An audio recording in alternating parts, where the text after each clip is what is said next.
Começa agora mais um programa Inflexão. E dentro do nosso programa, eu não posso esquecer de iniciar falando sobre a importância de você se inscrever no canal, de você deixar o seu comentário. Nós estamos lendo todos os comentários dos nossos haters, já tão amados e queridos. Nós estávamos ansiosos para você chegar até o nosso canal. Curta também, compartilha com seus amigos e conhecidos para a gente gerar uma consciência política apartidária.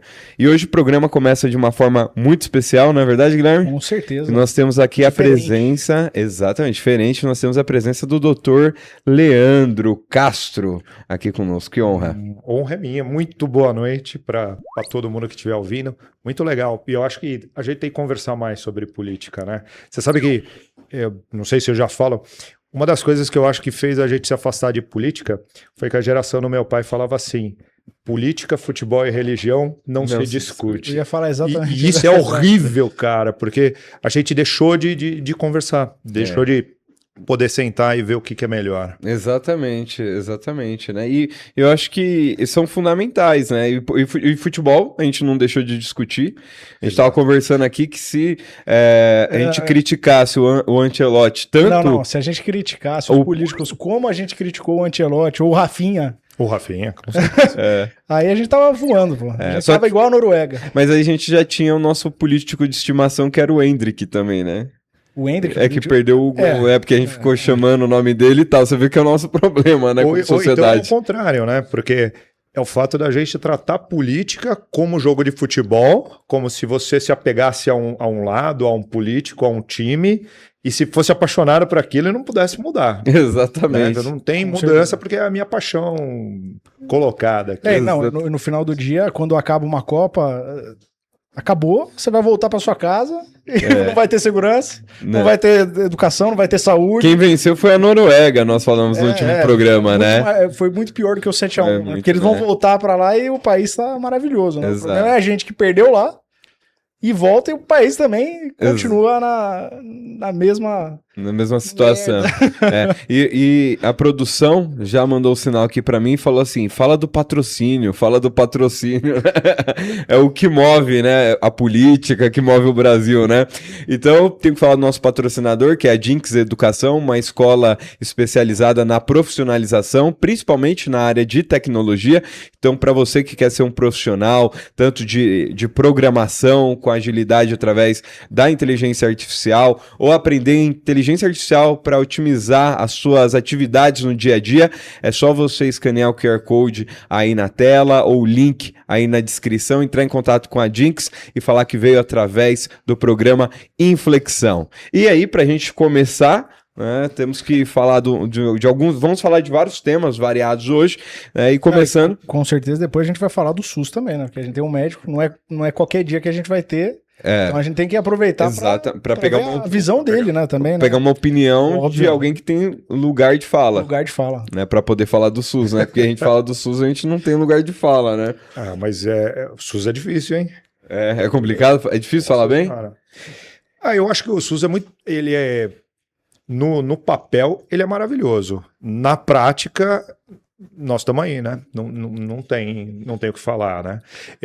Eu fiz um curso de gestão e uma das colocações que a gente estava falando no curso era assim: hoje você tem um dinheiro que vai para o SUS, que é muito grande, que está na Constituição.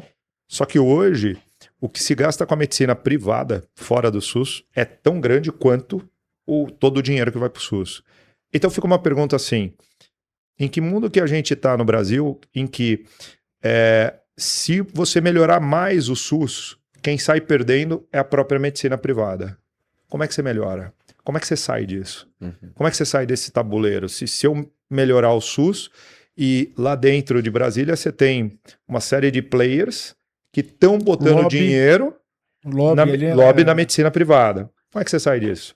Como é que você quer um crescimento de um monte de empresas que são seguradoras médicas, né, de planos de saúde, só que se o SUS melhorar, você não precisa do plano de saúde.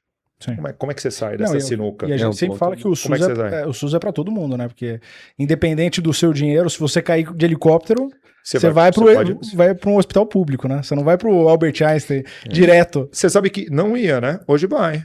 Hoje, por exemplo, você já tem dentro do próprio SAMU, do próprio resgate, uma possibilidade de você chegar e falar, olha, eu tenho plano de saúde, o próprio SAMU já sabe que uma das perguntas que ele faz, se ele descobrir que você tem plano de saúde, é levar você para o hospital do plano de saúde, para tirar o custo em cima do SUS. Aqui, pelo menos aqui em São Paulo, faz sentido. A emergência. Exatamente. Né? Logicamente, você tem em locais do interior, onde você tem um hospital só, e ele abrange o SUS e o particular. E você vai tudo para o mesmo hospital.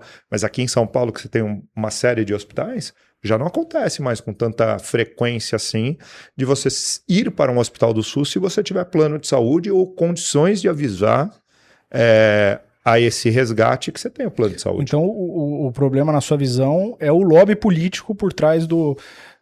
assim, você acha que com o dinheiro que é destinado para o SUS daria para fazer um trabalho muito melhor? Ou precisa de mais recurso? E o que acontece, na sua visão, para a gente estar como a gente está, né? O SUS... eu acho que a primeira coisa que todo mundo vai falar assim, precisa de mais dinheiro... Se nós fizermos uma análise de outros países, por exemplo, aqui no Brasil nós temos um custo, teoricamente, ali com o SUS na casa de 10% do PIB, né, do que é colocado aqui. Você pega o Japão, ele também tem mais ou menos 9 a 10% ali, se eu não me engano, chega nisso. Só que o PIB do Japão é maior que o do Brasil. Na verdade, a população é menor. Dá uns 10% da arrecadação de impostos. Pode ser.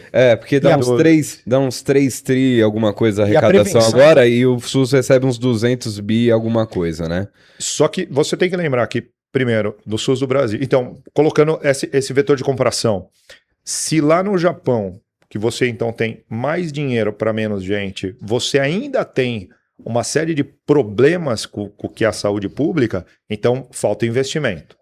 2, aqui no Brasil... tudo que vai de dinheiro vai para uma série de coisas que é o SUS, né? Então, por exemplo, toda a parte de vigilância sanitária faz parte do SUS. E gasto dinheiro com isso. Isso que eu ia falar. A prevenção também a doenças, ou possíveis doenças, ou possíveis causas que levem a pessoa a um hospital público, eu acho que no Brasil ela é deficitária. Ela poderia ser maior, né? E eu acho que quando você vai para dentro do SUS hoje, o que funciona bem no SUS? Ao contrário, é o terciário. Então, por exemplo, tem muita gente que precisa de quimioterapia e consegue. Tem muita gente que precisa de algumas coisas ortopédicas e consegue. O que é difícil no SUS? Acesso. Você conseguir acessar o local onde está. Se você conseguir acessar, o tratamento é sensacional. Mas você tem que ter acesso. E o acesso é restrito. E aí você entra também com um monte de dados, onde vai falar para você, ainda bem que tem plano de saúde no Brasil. Porque se você tirar os planos de saúde e jogar todo mundo no SUS, aí você infarta o sistema como um todo.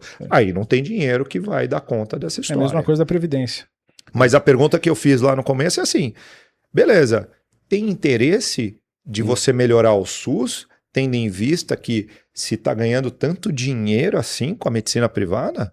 Será que talvez o SUS não melhore porque não tem vontade política nenhuma para isso acontecer? Será que não tem lobby demais evitando que isso aconteça? Então, e aí a estrutura política do Brasil, ela impossibilita totalmente uma transformação, igual as questões de salários dos parlamentares. Porque se eu voto no meu salário, aí ficou uma maravilha, né? Corte, não. Benefício, ou super salários até, né? Eu vi até hoje que o TJ de São Paulo, mesmo o STF tendo barrado os penduricalhos lá, que eles pegaram.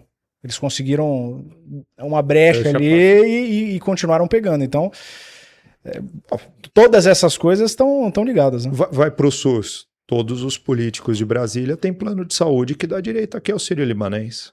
Não é qualquer plano de saúde. Sim. É um que dá direito aqui a Sírio Libanês, Einstein, esse tipo de coisa. A gente até falou disso, né? Que a gente falou que para resolver era só cobrar deles que eles utilizassem do SUS. Do transporte público. Né? Você chegar e falar assim, você tem, aqui não tem, você tem que usar o SUS. E aí vai melhorar Ele perderia o mandato se por um acaso ele não usasse o SUS.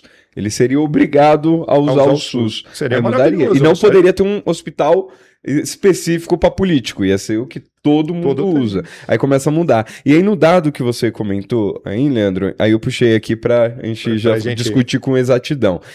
A população japonesa é em torno de 120 milhões de pessoas. Então a gente está falando de próximo de 50% da população brasileira. Perfeito. Um pouquinho mais, tal. 60, alguma coisa assim. 60% da população brasileira. Só que lá o investimento em saúde é de 250 bilhões de dólares. Se fosse de real, já seria o dobro por habitante, né?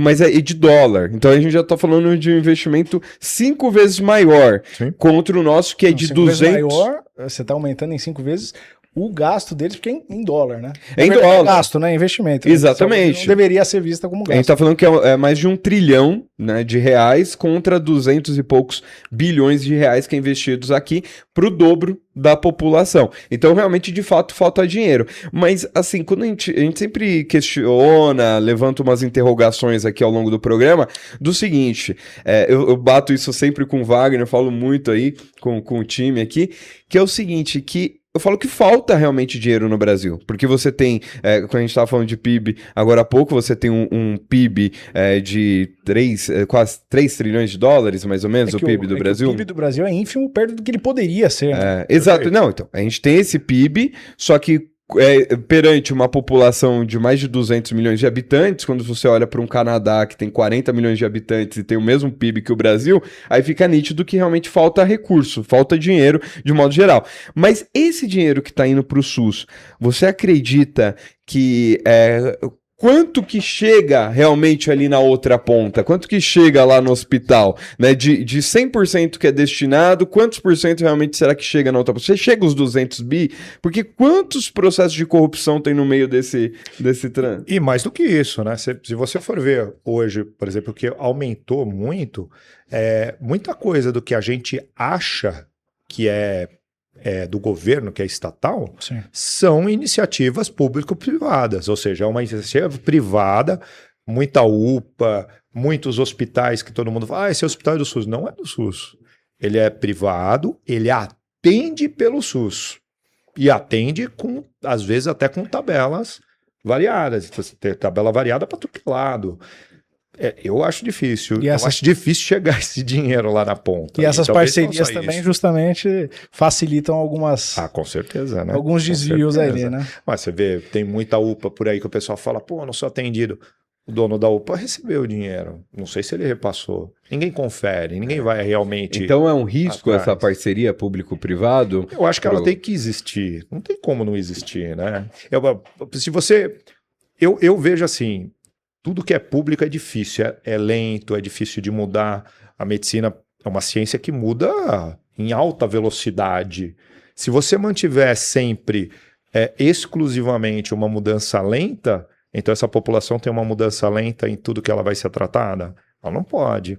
Tem que ter uma velocidade um pouco maior de mudança.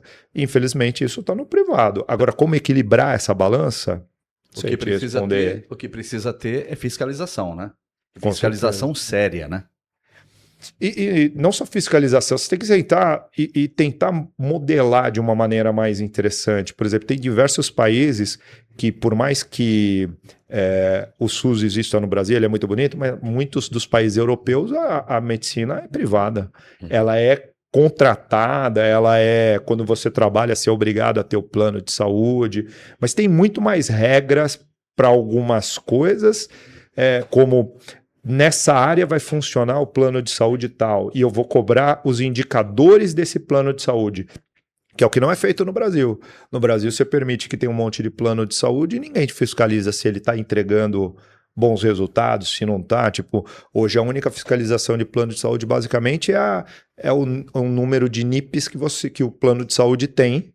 Vocês já devem ter ouvido falar na ANS, que você liga lá e faz uma queixa contra o plano de saúde. Então, ele recebe ou não alguma sanção só pelo número de reclamações que ele tem lá. Não tem mais nenhuma fiscalização se ele está fazendo direito, se ele não está fazendo, se ele deixa de fazer. E se as pessoas não reclamarem lá, ninguém fica sabendo. E tá tudo bem. E também a reclamação não vai para público, né? Não. Então a gente acaba não ouvindo o que de fato está acontecendo e aí muitas vezes é maquiado, é mascarado, né? Jogado para baixo do tapete também, né? E a sua percepção dentro da área da saúde, né? A sua percepção, assim, do que você, naturalmente com as informações que você possui, observando entre os governos, você sente que um governo ele é mais tendencioso a otimizar o SUS, a enviar mais verba do que outro? Em determinado governo, aparentemente, o SUS melhora, no outro parece que volta um pouco. Existe isso ou sempre continua a mesma caca? Sinceramente, eu acho que eles têm um sistema hoje do que é o SUS bastante travado. E o que eu vejo, que eu ouço por aqui e por ali, é muito dessas verbas parlamentares que vão para certos lugares para fazer certos processos necessários ali. Mas eu não vejo nenhum deles como uma melhor gestão ou uma pior gestão. Aliás, ao contrário, eu vejo o SUS como... Quando ele melhora, é quando tem investimento privado junto. Então você vê, na verdade... Necessidade privada junto. Por exemplo, vamos voltar aqui. Quando você vai em quimioterapia, Sim. é muito caro. Então tem alguém vendendo algo muito caro para o SUS. Então aquele serviço funciona melhor. Você pega um remédio de pressão muito barato, aí você vai ver, falta no posto, o cara não toma, não tem incentivo para o cara tomar o remédio direito. Então, na verdade, o que a gente vê é um melhor marketing por parte de um governo ou de outro, né? Não o que de fato chega lá na população. E essas mesmo, né? medicações, então, voltadas à oncologia, que já são caras, que você já expressou aí. Então, será que elas chegam mais caras ainda lá na outra Muito ponta? provável. Até porque, vamos pegar uma deficiência normal do Estado. Como é que teoricamente o Estado compra? Licitação. Você vai ali na licitação e eu preciso da droga tal, você tem 2 ou 3 laboratórios, na teoria tem que ser isso, é uma licitação pública, todo mundo vai pôr o preço, você vai comprar de quem tiver o melhor preço. Como é que o privado compra? Ele chega com todo mundo e começa a negociar. E existe uma negociação. E de fato o cara não quer perder dinheiro, né? Porque é o dele, é o dinheiro dele. Exato. Né? Então, assim, do dinheiro público. Você consegue comprar melhor. Nós temos um hospital, vocês sabem disso, ali na Moca. Eu faço cirurgia bariátrica lá. Então nós compramos o chamado kit para cirurgia bariátrica. Hoje a gente vai lá e compra o kit da cirurgia bariátrica a uma média de R$5.000. A mesma empresa que vende para a gente esse valor, vende para um hospital ali perto, que não vamos deixar, que eu vi a nota, a R$11.000. E um Por hospital quê? público. Um hospital público. Ou seja, poderia, para simplificar, podia comprar 2 vezes mais. Poderia. Agora, se esse dinheiro, se esse dobro desse valor vai, porque vai cobrir, na teoria, como ela estava explicando, a pessoa que estava ali falando, falou assim, o real é, quando vai fazer a licitação, eu ponho um preço que eu só precisava colocar um preço que eu julgava ser menor do que o do meu concorrente. Não o melhor preço, o melhor do que o meu concorrente para aquele momento. Então não houve uma melhor negociação. Uhum. Então você sempre vai ter isso em quase tudo que é público. Isso se ele não tiver esse... Fora o resto, né? Se ele não tiver incentivo de impostos, né, para poder vender, enfim, entre outras coisas mais, né? Mas o nosso tema aqui é para falar de política, naturalmente entramos no SUS e vamos falar de outras coisas relacionadas à saúde pela sua presença. Mas nós queremos também a sua opinião como cidadão, né, envolvendo a política e tudo mais, e o nosso programa ele tem como objetivo ressaltar as principais notícias da última semana, o que está rolando em alta e tudo mais, né? E o Itamaraty, ele admitiu em ofício à Câmara o risco de ação militar dos Estados Unidos no Brasil após a classificação do CV e do PCC como terroristas. E aí, vocês acompanharam isso daí? O que você acredita desse posicionamento do Itamaraty, Guilherme? O governo brasileiro sempre vai ser contrário, obviamente, né? E na minha visão, se o governo quiser acabar com as organizações criminosas, terroristas, ele vai acabar. Você pega, por exemplo... Que as pessoas chamaram de chacina no Rio de Janeiro, que mataram lá os 143, se eu não me engano, lá no Rio de Janeiro. A gente vê que o Estado funciona. Se o exército tivesse ali, apoiasse, entregasse equipamento, a marinha entregasse os blindados, que não foram, né, permitidos, né? A entrega não foi permitida pelo governo, né? O governo não quis ajudar. Não quis ajudar. Se eles quiserem acabar, eles vão acabar.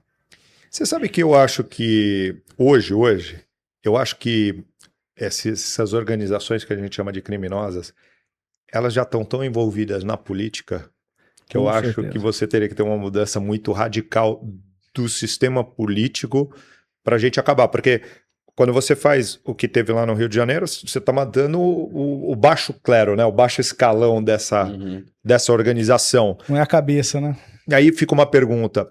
Legal, nós conseguimos lá, pegamos esse baixo clero, prendemos ou se resistiu, né? A pergunta que ficaria, quanto isso impactou numa organização? Tipo, essa galera do Comando Vermelho, quanto impactou? Quanto realmente o Comando Vermelho perdeu com isso? Se é que perdeu. Esse pensamento social que é essencial, que o Leandro trouxe, é fundamental para o posicionamento anti-organização criminosa. Porque senão a gente fica com esse posicionamento ante o baixo clero, que não vai mudar nada. Verdade, e eles ficam só de todas as partes devem ser combatidas, né? Eu acho que o problema é que a gente não vê o alto clero como o Leandro disse. Atrás. Exato. E aí a gente vê isso também, as organizações aprenderam com o tempo. Você pega no caso das máfias, todo mundo sabia quem era o líder, né? Agora, quem é o líder do PCC? Quem é o líder do Comando Vermelho? Marcola? É do PCC ainda? Ou é um deles? Ninguém sabe, né? Ninguém sabe. Então, a pergunta é se ninguém sabe ou alguém sabe e você não quer falar nós também, não né? sabemos. Exato. Né? Ou tem vários. Perfeito. Né? Porque fica mais difícil, né? Você não sabe quem que você pega, quem que você não pega. Você pega na guerra do Irã. Os Estados Unidos matava cada dia 3 líderes, né, da Guarda Revolucionária, o outro lá que era do governo, o outro que era da... E não acabava. É uma empresa, né? De fato, principalmente o PCC, hoje, ele cresceu tanto que ele virou uma empresa gigantesca, né? Tem o presidente, tem o CEO, o CMO, o CFO... Eu acho que... Eu estava conversando com um rapaz que foi secretário de segurança e acho que nós perdemos a oportunidade de acabar com o tráfego e acabar com o PCC lá na base do que era o PCC. Hoje é uma organização criminosa extremamente maior. Quase todo mês a gente vê falando que prenderam liderança na Faria Lima, né? Ou uma ligação, pelo menos, com alguma empresa grande, né? Mas será que, aí fica a pergunta, né? Será que se você realmente quiser for forte, os caras saberem, os traficantes, mesmo baixo, claro, saber que eles vão ser pegos e eles vão sofrer consequências. Será que eles vão aceitar? Tá, mas a pergunta... Mesmo com o alto clero ali? Tá, mas a pergunta que fica no ar é quanto a essa classificação americana, onde muitos expressam como o imperialismo americano e tudo mais, com interesses políticos e entre outras coisas mais, quanto que isso pode ajudar de forma efetiva, porque eles vão intervir na política. Eles vão intervir no colarinho branco que está lá em Brasília mesmo, comandando e permitindo que isso aconteça? Isso vai ser de forma efetiva ou não? Ou isso é para outros tipos de interesse? Na minha visão, o governo dos Estados Unidos ele age como acho que todo brasileiro sensato gostaria que o nosso agisse, né? Pensando no deles, pensando no povo deles, pensando no governo deles. Eles não vão fazer uma política porque eles... Eu gosto de tal candidato de tal país. Eu gosto de... Não, o que é bom pra gente? Eu acho que para eles foi muito bom, né? Porque o que acontece? O PCC ou qualquer outro dessas organizações estão fazendo negócios com os Estados Unidos de alguma maneira, lícitos ou ilícitos. Então, se você pegar o cara lá, ele já está classificado como terrorista, ele vai sofrer uma sanção muito maior. Agora... Eu não acho que tem para nós impacto nenhum o fato dos Estados Unidos classificar o Brasil, o PCC ou qualquer outra coisa como organização terrorista. Até porque você... Eu duvido que o Brasil venha aqui, os Estados Unidos venham aqui invadir o Brasil. Não, e até porque você é do PCC? Não, para mim. Então, pra gente não vai mudar, né? Nenhuma diferença. Quem tá reclamando disso, provavelmente vai impactar diretamente na vida dele. Então, mas qual que é o propósito genuíno? E aí vem os apoios políticos e isso passa a ser discurso político, né? Aí do Lula falando que não é interessante, da parte da direita, né, bolsonarista, questionando o Lula por que ele não acha interessante, e na verdade virou só palanque político, a única influência direta no Brasil. E outra, esses recursos que serão interceptados lá fora, que serão bloqueados, eles vão transferir pro governo federal brasileiro ou vai ficar em posse americana? Assim como as mansões lá do Maduro, a conta bancária, e aí, vai ficar para quem esse recurso, né? Eu não tenho dúvida nenhuma de para quem que vai ficar, né? Eu sempre, né? Para cá é que não vai voltar, né? Mas aí... Então, você vê que essas discussões são um pouco que fazem a diferença para nós. Nós mesmos, né? O que vai fazer diferença pro Brasil, né? E aí começa um momento de tensão do Lula falando sobre a soberania nacional, defendendo aí a bomba atômica, né? Coisa que ele nunca projetos nucleares. Não, começa a aparecer o Enéas, né? Não, e mais do que isso, você deu a oportunidade para ele ficar falando como se ele fosse patriota, né? Como se alguma das falas dele fosse uma fala onde ele realmente está preocupado com o Brasil, né? Mas ele é de direita, hein? Você ficou sabendo o discurso dele, né? Ele falou nos Estados Unidos que ele nunca foi de esquerda, ele é de direita. Você sabe disso, não? Se você considerar de direita um cara que gosta de bancos, de grandes corporações, de pessoas ricas, de viajar de avião, primeira classe, festas caras, de 70 mil reais. Exato. Bom, então ele é bem de direita, né? Ele é bem capitalista, bem capitalista mesmo. Ele falou a verdade. Nada demais. Mas o problema não é ele falar, né? São as pessoas continuarem acreditando, né? Porque de mentiroso a gente tem vários, né? O problema é o mentiroso continuar enganando a população, né? Por tanto tempo, né?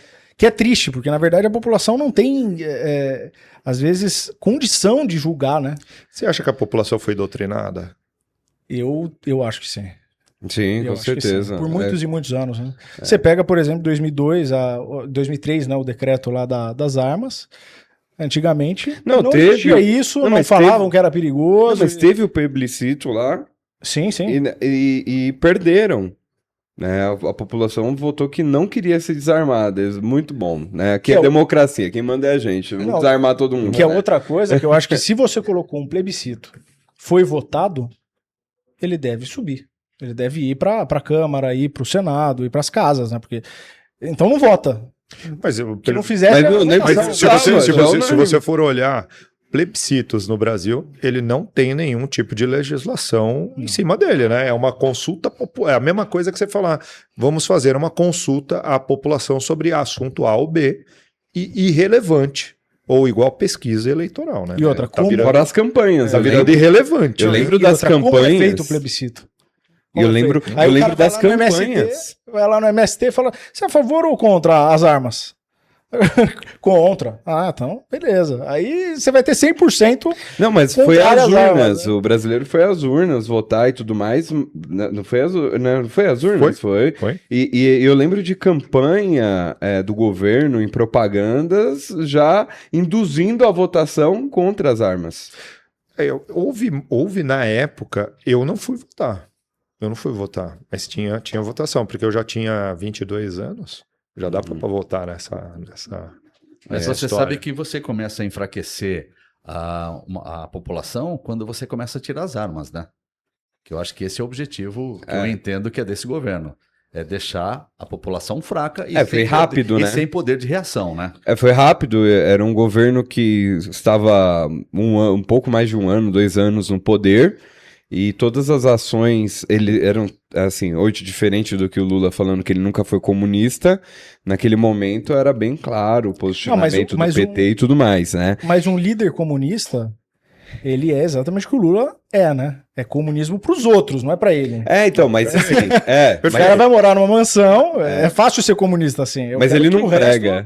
Hoje ele não prega mais que era pros outros, hoje ele já tá mais transparente. Eu já tive alguns amigos comunistas que eu sempre falei isso. Falei, beleza, eu vou ser comunista, mas Eu posso ser o líder, eu posso ser o chefe. Se eu puder ser o chefe, nós vamos nessa. Porque é sempre a mesma história, né? Exato. O chefe vai, o resto vocês ficam aí de baixo. Então, desde que eu mande, tá tudo em ordem. Então, e tem vídeos do Lula aí, né, disseminados na internet dos anos 90, no começo dos anos 90, ele falando qual que seria o plano pro Brasil se transformar num país comunista, que era um plano para 30 anos e tudo mais.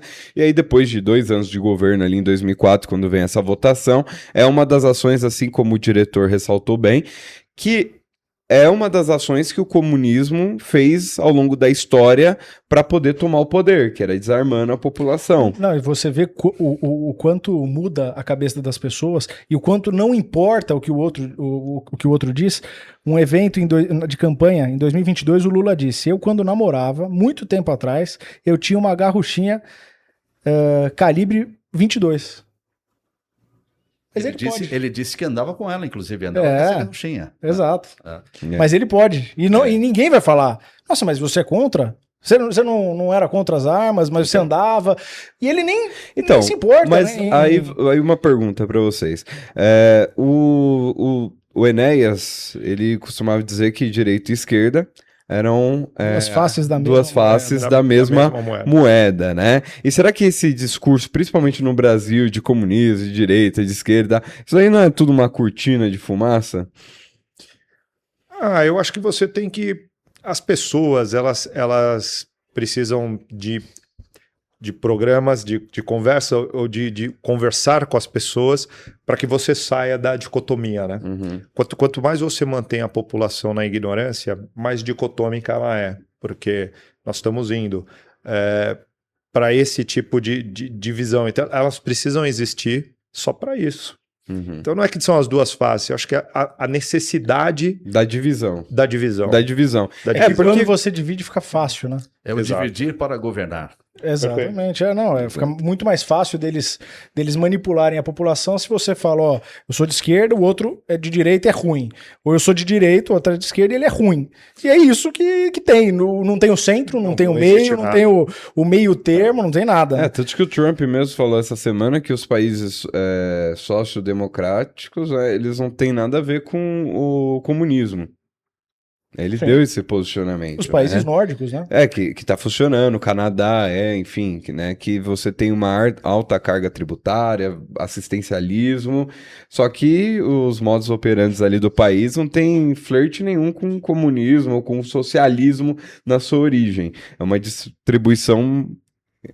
tanto que você pega a Noruega, a gente falou esses dias, né? E tem um fundo de 2 trilhões de dólares. 400 mil por pessoa. Exatamente. Cada brasileiro, enquanto uma criança que nasce na Noruega, ela nasce com um capital de quase 2 milhões investidos, o brasileiro ele nasce devendo 50 mil. Então... Eu tenho um pouco de receio desse tipo dessas colocações, sabe por quê? Cara, se você for parar para pensar, a Europa, principalmente, ela vive hoje do que eles arrecadaram do mundo durante muitos e muitos anos, né? Sim, eles não são ricos, assim, de produção, né? E tá numa queda violenta. Porque estão gastando e não estão produzindo, não tem mais onde explorar. Então, assim, a gente fica ali admirando, por exemplo, países nórdicos, tem pouca gente. É muito mais fácil você lidar com uma população de 10, 20 milhões de habitantes do que você lidar com uma população de 200 milhões, 300 milhões, 400 milhões. E outra, o país é pequeno. Uma das coisas que nós temos no Brasil é uma diversidade de culturas, onde o pessoal daqui do Sudeste pensa de um jeito, o do Rio de Janeiro de outro, o do Nordeste de outro. Então, mas se você consegue fazer uma coisa tão simples a gente tem que se comparar com países grandes também, Estados Unidos, Rússia, problemas grandes. Mas a gente exercitando, comparar com Noruega. A gente exercitando esse questionamento e essa reflexão. Quando você pega um Canadá, aí ele já tem 40 milhões de habitantes.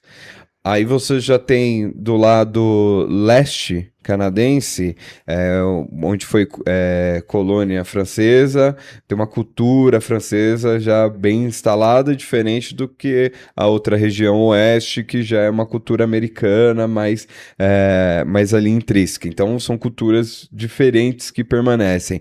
E 40 milhões de pessoas. Os Estados Unidos mesmo. Né? Não, mas pega a diversidade. Não, mas lá é capitalismo puro na veia, Deus, dólar e tal. Mas eu tô dizendo dessa estrutura social. E aparentemente é algo que funciona. Será que não é um modelo a se analisar e tentar colocar em prática? Qual o modelo do Canadá?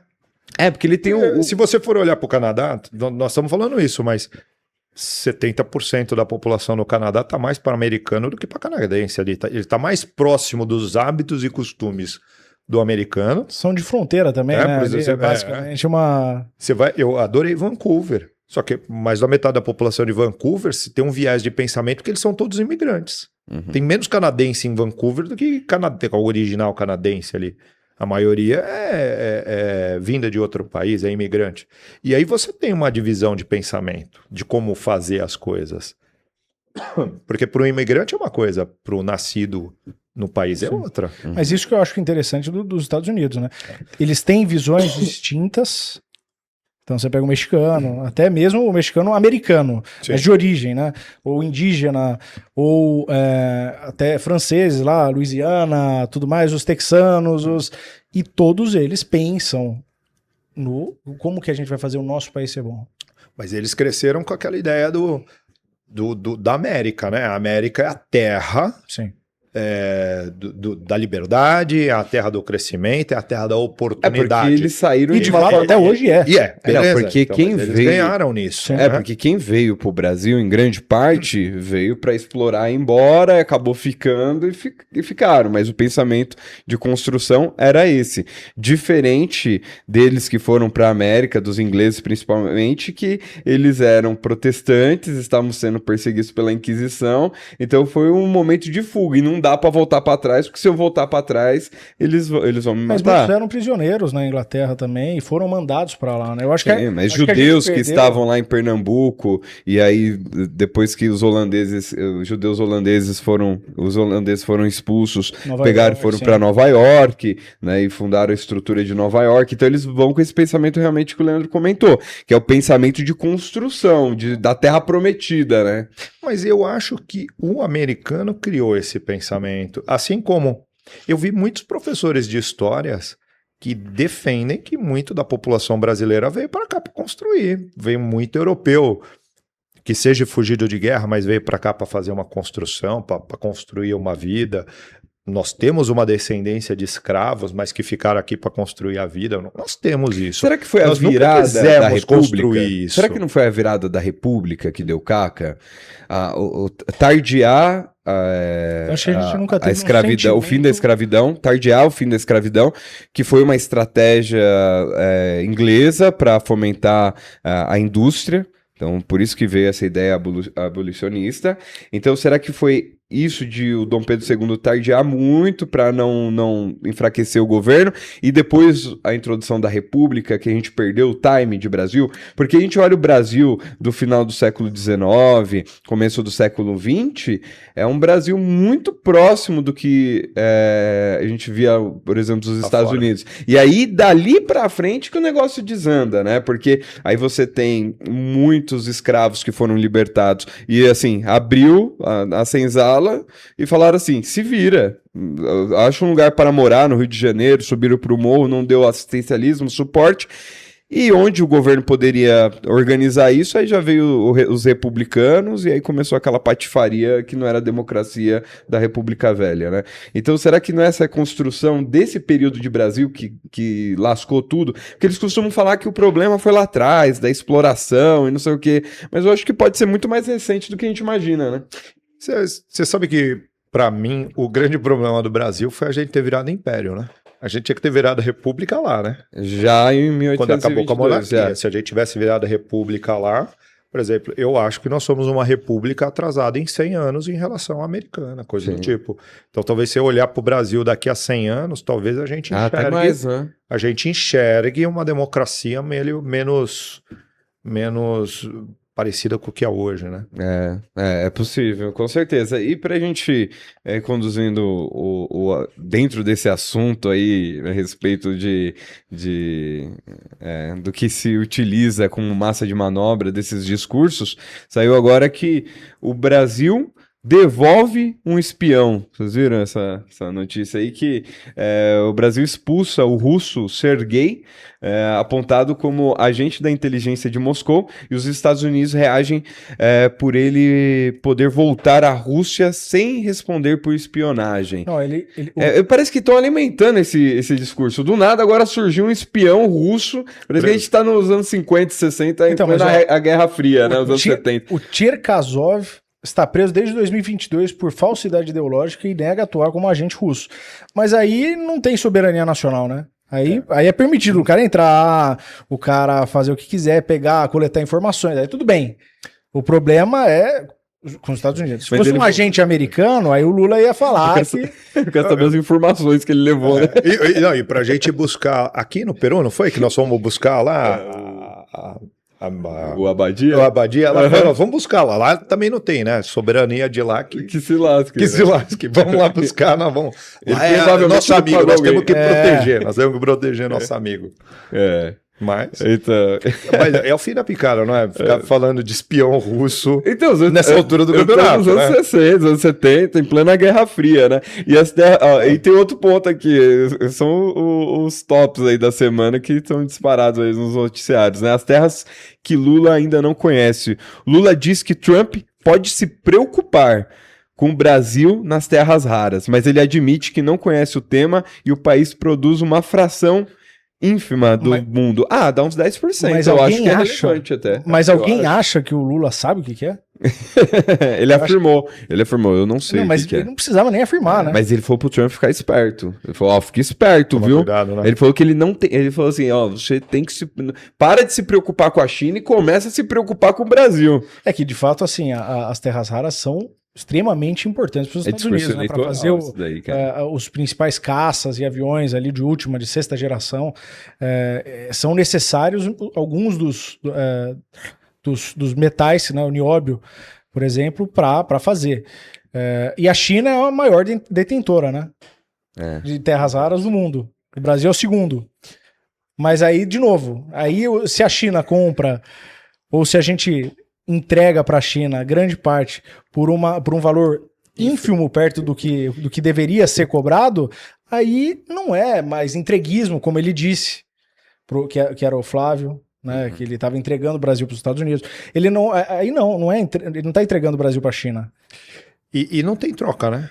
É só uma venda, zero troca tecnológica, zero nada, tipo, o Brasil fica com absolutamente nada, é vendido como uma commodities, que é o que eles gostaram de fazer, né, no primeiro governo do Lula, vender commodities e pegar dinheiro. É igual um contrato de mal feito, né? É igual de você ter um mau advogado, né?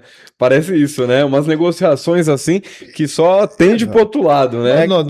Todo mundo odeia o Cris. Não, é o ouro por espelho. É o ouro por espelho. É o ouro por espelho e permanece, né? Mas se você for ver, ninguém fala, mas pô, nós entregamos uma quantidade de ferro para a China ali nos anos 2007, 2008, e ninguém fala nada, porque todo mundo estava ganhando dinheiro, então estava tudo...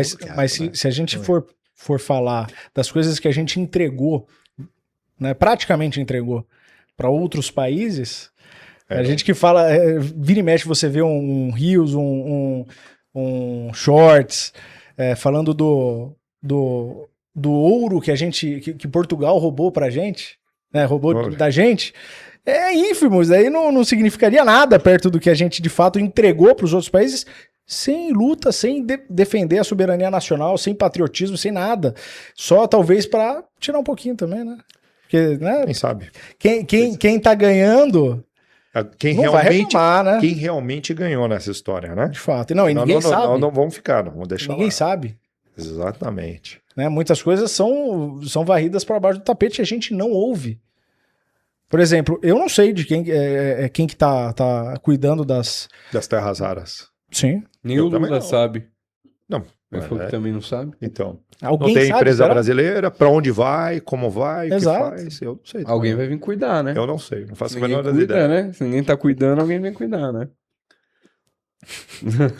E aí você pega, por exemplo, ó, outra coisa boa, né? O Lula, esse daí ele vai falar quando ele se encontrar com os outros chefes de Estado, né? Que a população de rua no Brasil, ela dobra após 3 anos e meio de Lula, né?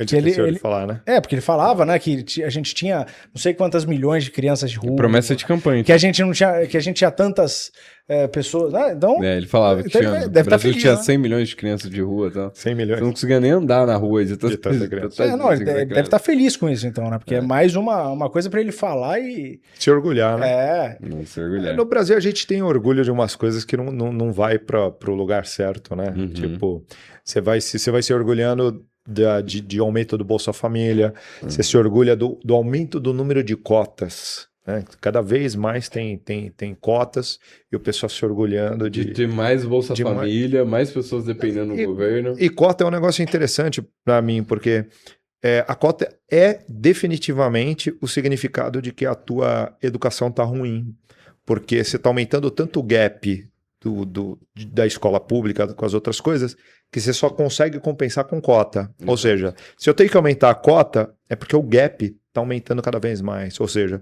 tudo que você está fazendo, que você está achando ou chamando de educação, está indo para falência. Você está indo contra uma estrutura que transformou o Japão no que foi, né, por mais que esteja em declínio, porque ele conseguiu chegar no topo do capitalismo, que é, ele desenvolveu tanto a educação que os filhos, né, desses japoneses que tanto construíram essa educação, não exercem mais a profissão no Japão, não querem trabalhar na fábrica ou coisa do tipo, e a mão de obra é exportada para fora, e aí o Japão começa a ter a necessidade de importar pobreza para poder sustentar, né, as partes de fábrica e tudo mais. Mas é contra, como o Leandro posicionou. Esse posicionamento de cota e tudo mais demonstra que a educação ela vem em declínio, né? Em declínio. E você pega, por exemplo... Só queria ressaltar que o Lula falou em 2 momentos. Ele falou que tinha 25 milhões de crianças de rua, depois 30 milhões de crianças de rua. E no Brasil? Ou em São Paulo? No Brasil, não. No Brasil tinha 25 e 30 milhões de crianças de rua. Mas pode puxar aí que ele falou, ele deu uma entrevista falando que o pessoal indagou ele sobre esses números, e ele falou assim que, não, a gente fala uns números lá que é só para falar. Eu nem sei esses negócios de número. A gente fala os números mas altos. Sorrindo, né? Sorrindo. Feliz, que é só para falar. Não importa. A gente só fala. Mostrando que ele é esperto. Ele deu uma entrevista. Vocês podem puxar aí uma hora ou outra. O que vocês acham ele falando isso? Que, tipo, eu falo qualquer número lá que é para impressionar. Não, é impressionante o quanto o despreparo é algo bonito para ele, né? É bonito ser despreparado. Eu acho que ele tá cada vez mais nem aí. Nem aí. Eu também faz percebi as pessoas sorrirem. Eu acho que ele não pensava que ele ia voltar. E aí, quando ele voltou, ele falou: eu posso fazer tudo, né? Ele voltou de casamento novo, viveu uma lua de mel. Eu acho que ele tá no melhor momento, né, cara? Cara, eu acho que ele deve acordar meio-dia. Bater um papo com a galera. Viu a disposição dele, dar uns picos. Ele corre, né? Tomar umas cachaças, aí ele vai pra lá e fala: o que eu tenho que mandar, o que eu tenho que assinar. Aquele chapéuzinho dele. Assina 3 coisas ali e fala: eu vou lá pra casa, né? Depois a gente conversa. Eu duvido que esse cara trabalhe, cara. Eu duvido que ele faça alguma reunião que seja relevante. Relevante de fato, né? Ele fala: você conversa lá com o fulano. Vocês acertam lá, eu assino e vamos embora. Tá tudo resolvido. Vocês estão falando isso, mas eu duvido que vocês tenham dado para a esposa de vocês divide em 1000 que ele deu pra Janja. Olha o que ele oferece pra Janja. Vocês já deixaram ela viajar. E eu não sou homem pra Janja. Viu? Num Boeing de 200 pessoas, ela sozinha num Boeing. Não, fora os quartos. Cuidado, protejam 10 estrelas. Protejam as suas esposas aí do Lula, porque ele quartos 10 estrelas, viagens de primeira classe. Você não tem capacidade de oferecer isso pra uma mulher, cara. Acho que ninguém tem. Nenhuma Janja você vai conseguir desse jeito, hein, Guilherme? E a frase dele com o cartão corporativo, falando que a melhor coisa que o Fernando Henrique fez na vida foi inventar o cartão corporativo. Lógico, ele gastou 1,4 bilhão, que ele não tá nem aí. 1,4 bilhão. Não dá nem pra olhar essa fatura. Como que você vai auditar? Vai ser maior do que os arquivos Epstein, né? Cara, e você pega 1,4 bilhão, eu acho que se você for no melhor restaurante daqui de São Paulo e comer todo dia lá, você não consegue gastar isso. Não, você não consegue, cara. Todo dia por quanto tempo? Por quantos séculos? Quantos dias por quantos séculos? Você fala assim, eu vou ficar aqui no Rosewood, só comendo no restaurante daqui por um ano. Vida e pagando eu acho que não dá, cara. Você não consegue gastar isso. Eu acho que se você pagasse hospedagem pro resto da vida e comendo, você não consegue esse 1,4. Aí me fala, com esse dinheiro, você não podia comprar uma coisa para investir? Seria um ótimo investimento? Pro Brasil. Óbvio. Comprar umas coisas na Venezuela. Na Argentina, que tava barato.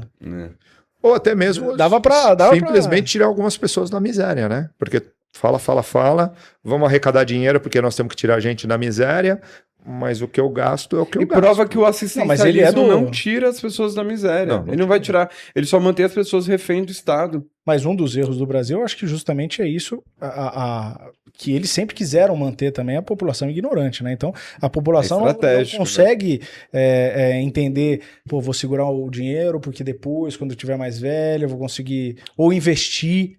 É uma coisa muito difícil. E eu entendo que grande parte hoje não consegue mesmo pensar, porque não sobra.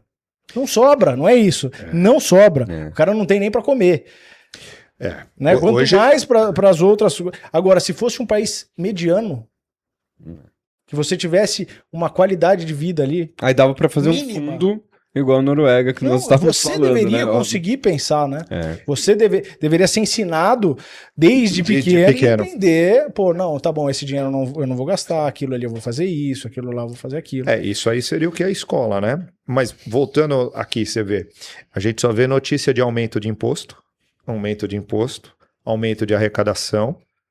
Não mudou em nada o Bolsa Família, tipo assim, aumentamos muito a arrecadação, foi acho que 27 impostos, beleza. Quanto que aumentou o Bolsa Família? Mesmo que seja o Bolsa Família, vamos falar de Bolsa Família. Mas se aumentou o valor? E a loucura é que o dinheiro do Bolsa Família tá indo para as bets.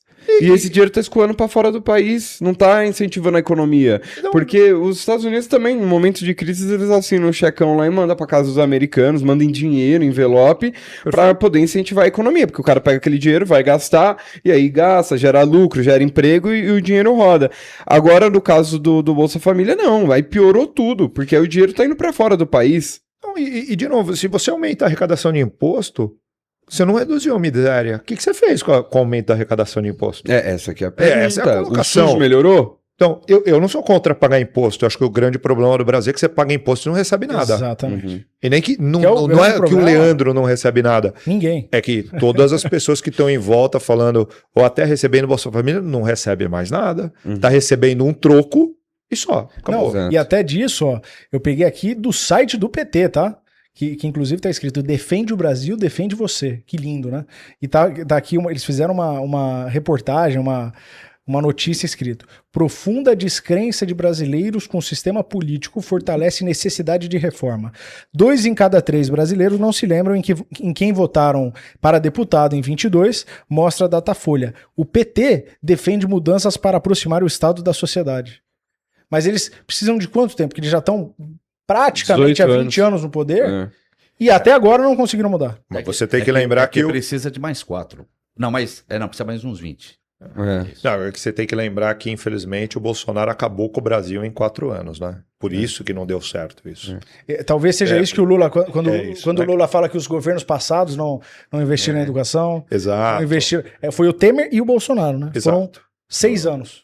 E isso porque o Temer... Os 18 não. O Temer acho que era vice do Bolsonaro, não era? O Temer era vice da Dilma. Era do Bolsonaro. Não, tem certeza que era do Bolsonaro. Que é paz, porque ele é um golpista. Não, a Dilma é do PT, não é possível. O Temer era vice da Dilma, não é possível. Você quer dizer que o petista votou no Temer e na Dilma? Não, mas mas o Alckmin é o quê? Para não correr risco de sofrer um golpe novamente, igual ele sofreu do Temer, para vice agora ele escolheu o Alckmin.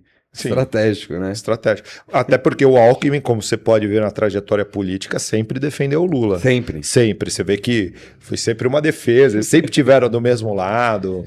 Eles nunca achou um que era ladrão, o outro que era imprestável. Eu acho que é o melhor exemplo político da mesma moeda, hein? Eu acho que é o melhor exemplo político são esses dois, né? Que assim. Por muitos anos se bateram, da política brasileira, eu tô falando. O melhor exemplo da política brasileira são os dois, que sempre se bateram. E aí agora... Tava tendo uma cúpula lá do Irã, onde um monte de terrorista lá reunido e o Alckmin tava lá no só meio. Sobrou o Alckmin, né? Daquela turminha que tava lá na foto. Lá só sobrou o Alckmin. Seria possível? Seria possível? Ó, é possível? Eu queria dar um dado para vocês aqui, que eu tô vendo, você falou das bets. Uma pesquisa do Procon de São Paulo mostrou que 39,7% dos apostadores disseram que se endividaram após começarem a apostar. Exato. Até porque o Procon só vê as bets que são lícitas, né? Ninguém vai no Procon para reclamar da bet ilícita, né? Você só vai lá. Assim, o Brasil tá tão estranho que é capaz de já o ladrão ir lá na delegacia e falar, olha... Eu fui roubar o cara e ele me bateu. Então já vai começar. Mas o Lula falou, isso, tá? Ele não falou que o traficante era vítima do usuário? Do usuário. Né? Que, o ladrão também é vítima. Me passa aí a droga. Vai, me dá a droga aí. Coitado. É lamentável. E assim, para motivar ainda mais você aí que tá do outro lado, que a gente sempre fala, né? Nos últimos programas a gente veio falando que você acabou de terminar de trabalhar pro governo esse ano e agora você vai começar a trabalhar para você, que foram 6 meses aí em contribuição de impostos. Quase 6, né? São 5 meses. Tempo recorde. Né? Ah, será? São quase... Tá, não são 6, tá? São 5 e 27 dias. Tempo recorde, né? Tempo recorde. Então você trabalha a maior parte do tempo para você.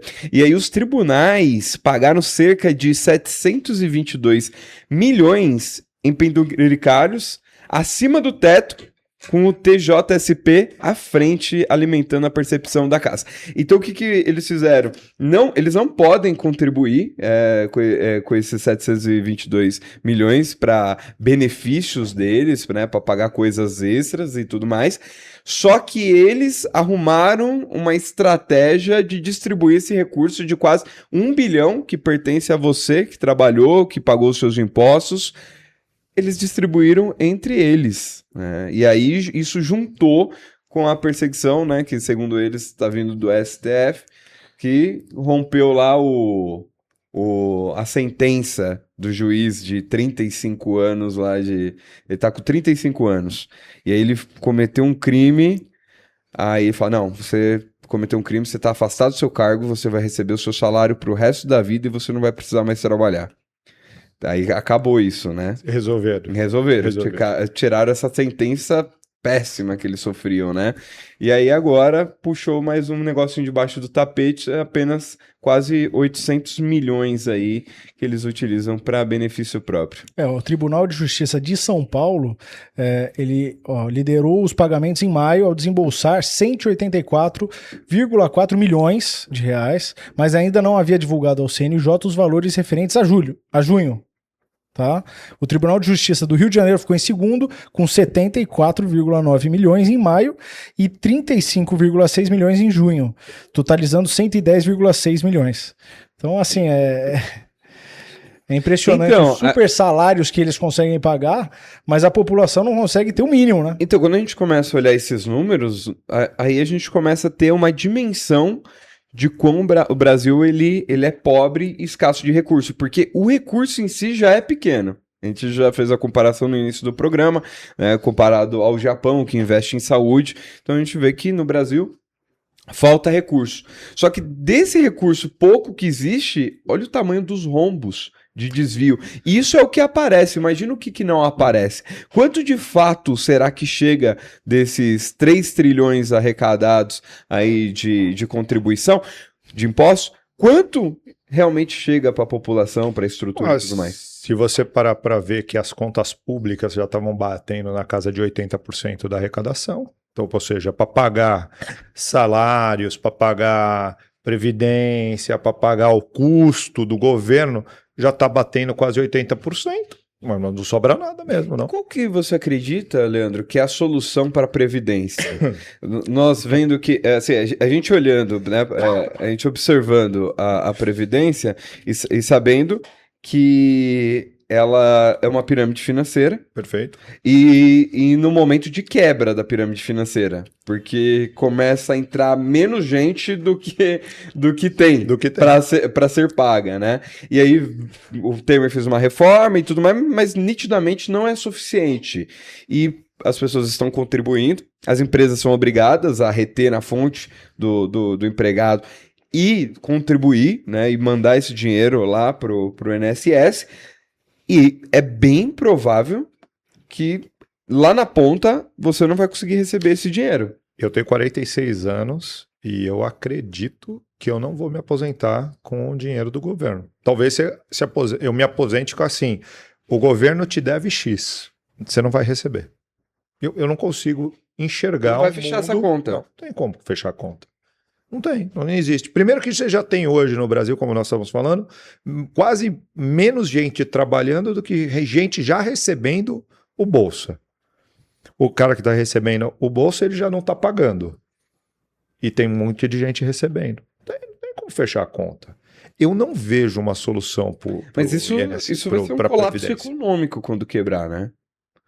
Porque imagina quantos idosos vão ficar sem receita, como que vai reestruturar? Eu vou entrar um pouco aqui, porque eu acho que vocês têm que entender, tá?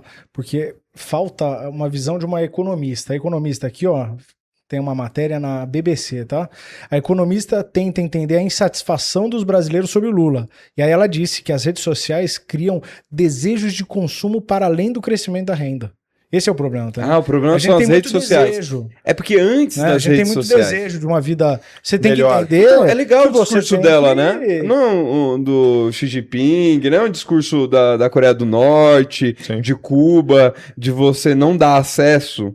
Né? Você limitar os acessos à informação e tudo mais, para que a pessoa não deseje. Então, esse é o problema. Então, antes das redes sociais, o problema é o desejo. Era próspero o Brasil, então. É que o problema era bem próspero. Querer uma vida cada vez melhor, né? A gente tem que entender que a nossa vida vai ser horrível, vai ser pobre, vai ser... E o Lula falou uma coisa muito interessante, que eu vou ter que concordar com ele dessa vez, acho que pela primeira vez, que ele disse que a classe média quer ostentar demais, ela quer ter 2 televisões em casa.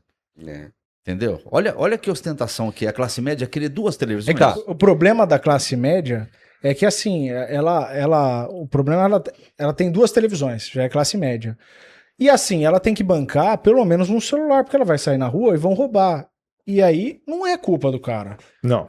Demais. Né? É culpa sua. Claro. Porque você tem que cuidar do seu celular. E ele falou que o problema é a classe média querer ter 2 televisões em casa, só que esses dias ele fez um discurso falando que pobre quer coisa boa sim, quer se vestir bem sim, quer viajar bem, quer morar bem. Eleição. Então, ele é época de eleição. Porque se a classe média não pode ter 2 televisões, o que sobra para você pobre? Para você que não faz parte da classe média. Se a classe média não pode ter 2 televisões, você que está abaixo da classe média, o que o Lula acredita que você merece? Menos do que 2 televisões? Ou nenhuma televisão? Ou segundo a jornalista da BBC que falou que o problema são as redes sociais e o problema é que elas estão te incentivando a querer mais coisas boas e tudo mais. Diz a jornalista, escrevendo a coluna para a BBC, no seu MacBook Pro, M4, M5, com seu iPhone, tomando seu Starbucks, né, em Nova York, né, escrevendo. Mas é o que a gente fala, iPhone, é fácil você vender a ideia quando você não vive a ideia, né? Eu conheço... Com ar-condicionado, né, nos 20 graus. Não, eu conheço uma pessoa que ela fala que bandido, assim, o criminoso, né, porque para ela não é bandido, né? Então, o cara que furtou, o cara que assaltou, o cara que roubou e tal, ele é um coitado. Só que aí ela foi assaltada e aí, aí ela ficou brava. Aí ela não podia. Aí na casa dela, ela, por exemplo, ela se diz lulista. Ela fala que o comunismo realmente é o que o Brasil deveria ter. Só que ela tem um flat que ela aluga. Olha que lindo. Mas por que ela não deixa o sem teto? Então, por que ela não deixa as pessoas que não têm casa morarem lá? Porque cada um deveria ter, né? Mas esse é o comunismo de verdade, né? Como dizia a Margaret Thatcher, né? O comunismo bom é com o dinheiro dos outros, né? Quando acabar o dinheiro dos outros, aí acabou o comunismo. Não pode, o comunismo não é feito pra gente socializar o meu. É o seu. O nosso aí do Brasil. O meu não. Não tem nada a ver com essa história. O meu não. O seu tem que ser social. O meu sem contar que a classe média não pode ter 2 televisões, porque é muita ostentação. Mas pode comprar um sofá de 60 mil reais, que aí não tem problema. Aí não tem, se você comprar, atenção classe média, vocês podem comprar, está autorizado a comprar um sofá de 60 mil reais, mas não compre 2 televisões. Um tênis também de 10 mil, né, que ele gosta, porque é confortável, né? Nós estamos falando do cara que gastou 1,4 bilhão no cartão corporativo? Isso mesmo, esse mesmo. Esse é o cara que acha que... Mas ele é comunista. Ele pensa no social. Não, ele falou que não. Ele pensa no social. Ele não, e outra, ele tá falando a verdade. E ele não é classe média, ele é rico, né? Ele é rico. Não, ele é super rico. Não, você... Super, mega rico. Não, porque você tem que 50 mil reais é super rico. Não, você tem que ver que ele é pobre, porque ele falou você vê que o salário dele é 47. Então, por isso que foi quase. Quase. Porque o salário é 47. Aí toma a talagada de... E ele... você viu ele falando? Você viu, diretor? Ele falando do salário dele? Que ele, meu salário é 47. Aí tira o imposto de renda, sobra 30. Aí não sei o que, paga não sei o que. E ele começou a provar que no final sobrava pouca coisa pra ele. Só que ele tem que lembrar que ele é aposentado, né? Ele tem umas 3 ou 4 aposentadorias. Mas ele falou que tá apertado. Tá difícil, ele falou que tá apertado. Por isso que tá usando o cartão corporativo. Não dá nem pra comprar picanha. Não dá. A picanha, só sabor picanha agora. Sabor picanha, sabor chocolate, né? Só se for assim, ué. Só assim, né? Exatamente. E aqui eu vou pegar também, da CUT, né? Central Única dos Trabalhadores. Eles... Muito boa. Eles fizeram... As fontes, o Guilherme, você vê que ele vai beber na fonte, né? Porque justamente... Ele bebe na fonte. Ele que buscou no site do PT, agora ele foi na CUT. Não, mas é importante. Daqui a pouco ele vai no MTST, mas é isso mesmo. É importante porque, é questionar as notícias deles, mas né? É importante porque no site da CUT, ele escreveu, tem uma matéria falando que o movimento sindical e povos indígenas fortalecem a aliança em defesa dos territórios. Mas eu pensei que isso daí também... não seria a soberania? Não seria a questão do país defender o seu? Ou eles podem defender os dele? Eles estão armados? O que acontece? Ali pode, né? Ali não tem jeito. Inclusive, a gente deveria devolver o Brasil inteiro para os povos que estavam aqui antes da gente, como defendem muitas pessoas, né? Porque o Brasil não é nosso. O Brasil não é teu. Você nasceu aqui, mas o Brasil não é teu. O Brasil era de quem veio antes de você aqui. Se bem que eu sou meio que incancelável nesse assunto, porque graças ao meu avô, eu tenho sangue indígena. Então eu posso falar que eu tenho lugar de fala, ou não. Porque eu não pareço indígena. Eu não tenho lugar de fala. Não parece. Não pode. Você tem que parecer. Se você não parece, você não é, né? Você não pôs um cocá. Se você colocar um cocá, de repente... Aí você pode andar até de Hilux. Pode. Aí você pode andar que se você colocar o cocá é apropriação cultural.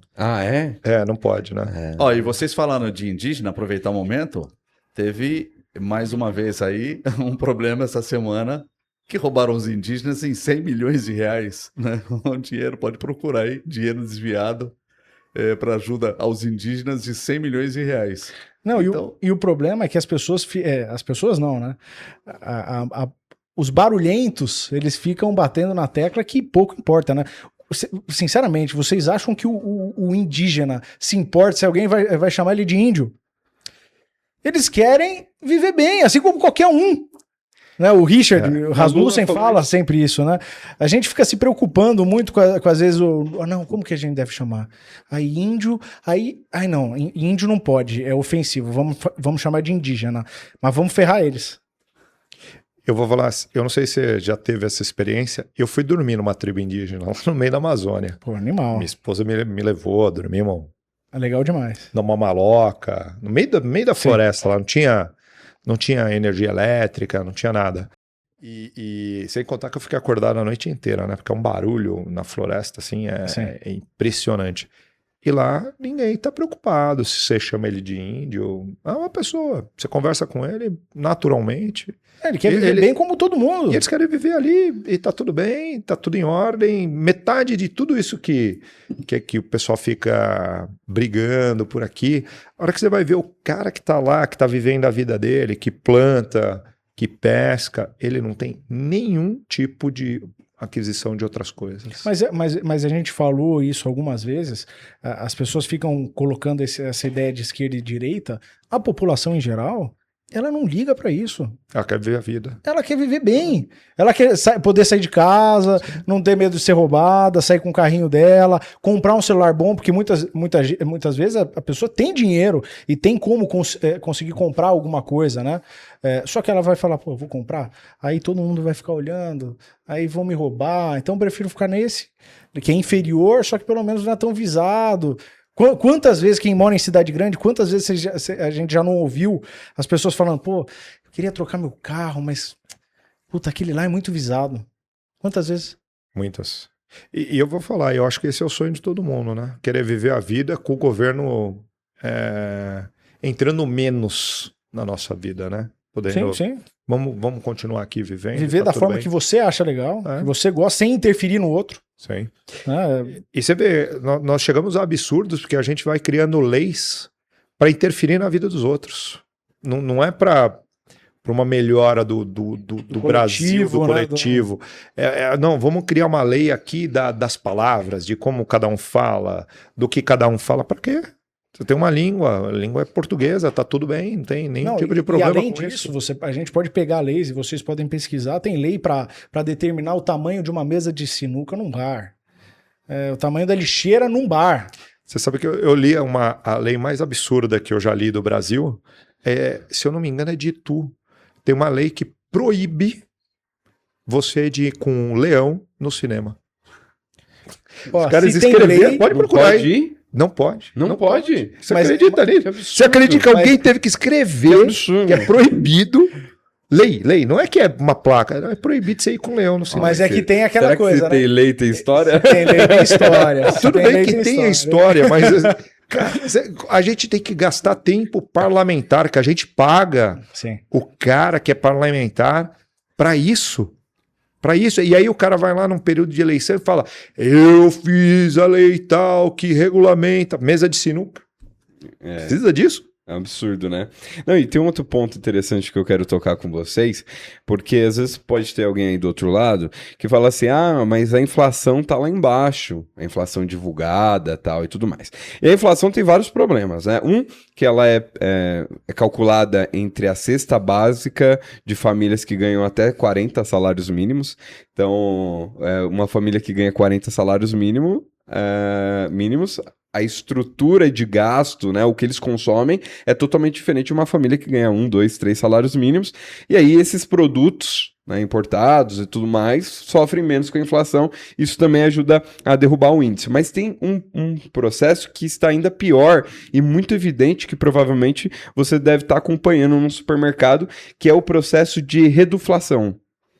Né, que é onde é a junção, né, da redução e a inflação, e ele funciona como um aumento disfarçado. Em vez de você reajustar o preço, a indústria ela diminui o tamanho, a qualidade, que virou o sabor picanha, né, o sabor chocolate, biscoito de chocolate, agora os chocolatados em barra, né, de empresas estrangeiras, que mandam o seu recurso depois para fora nos seus balanços e precisa equiparar o dólar e tudo mais, né?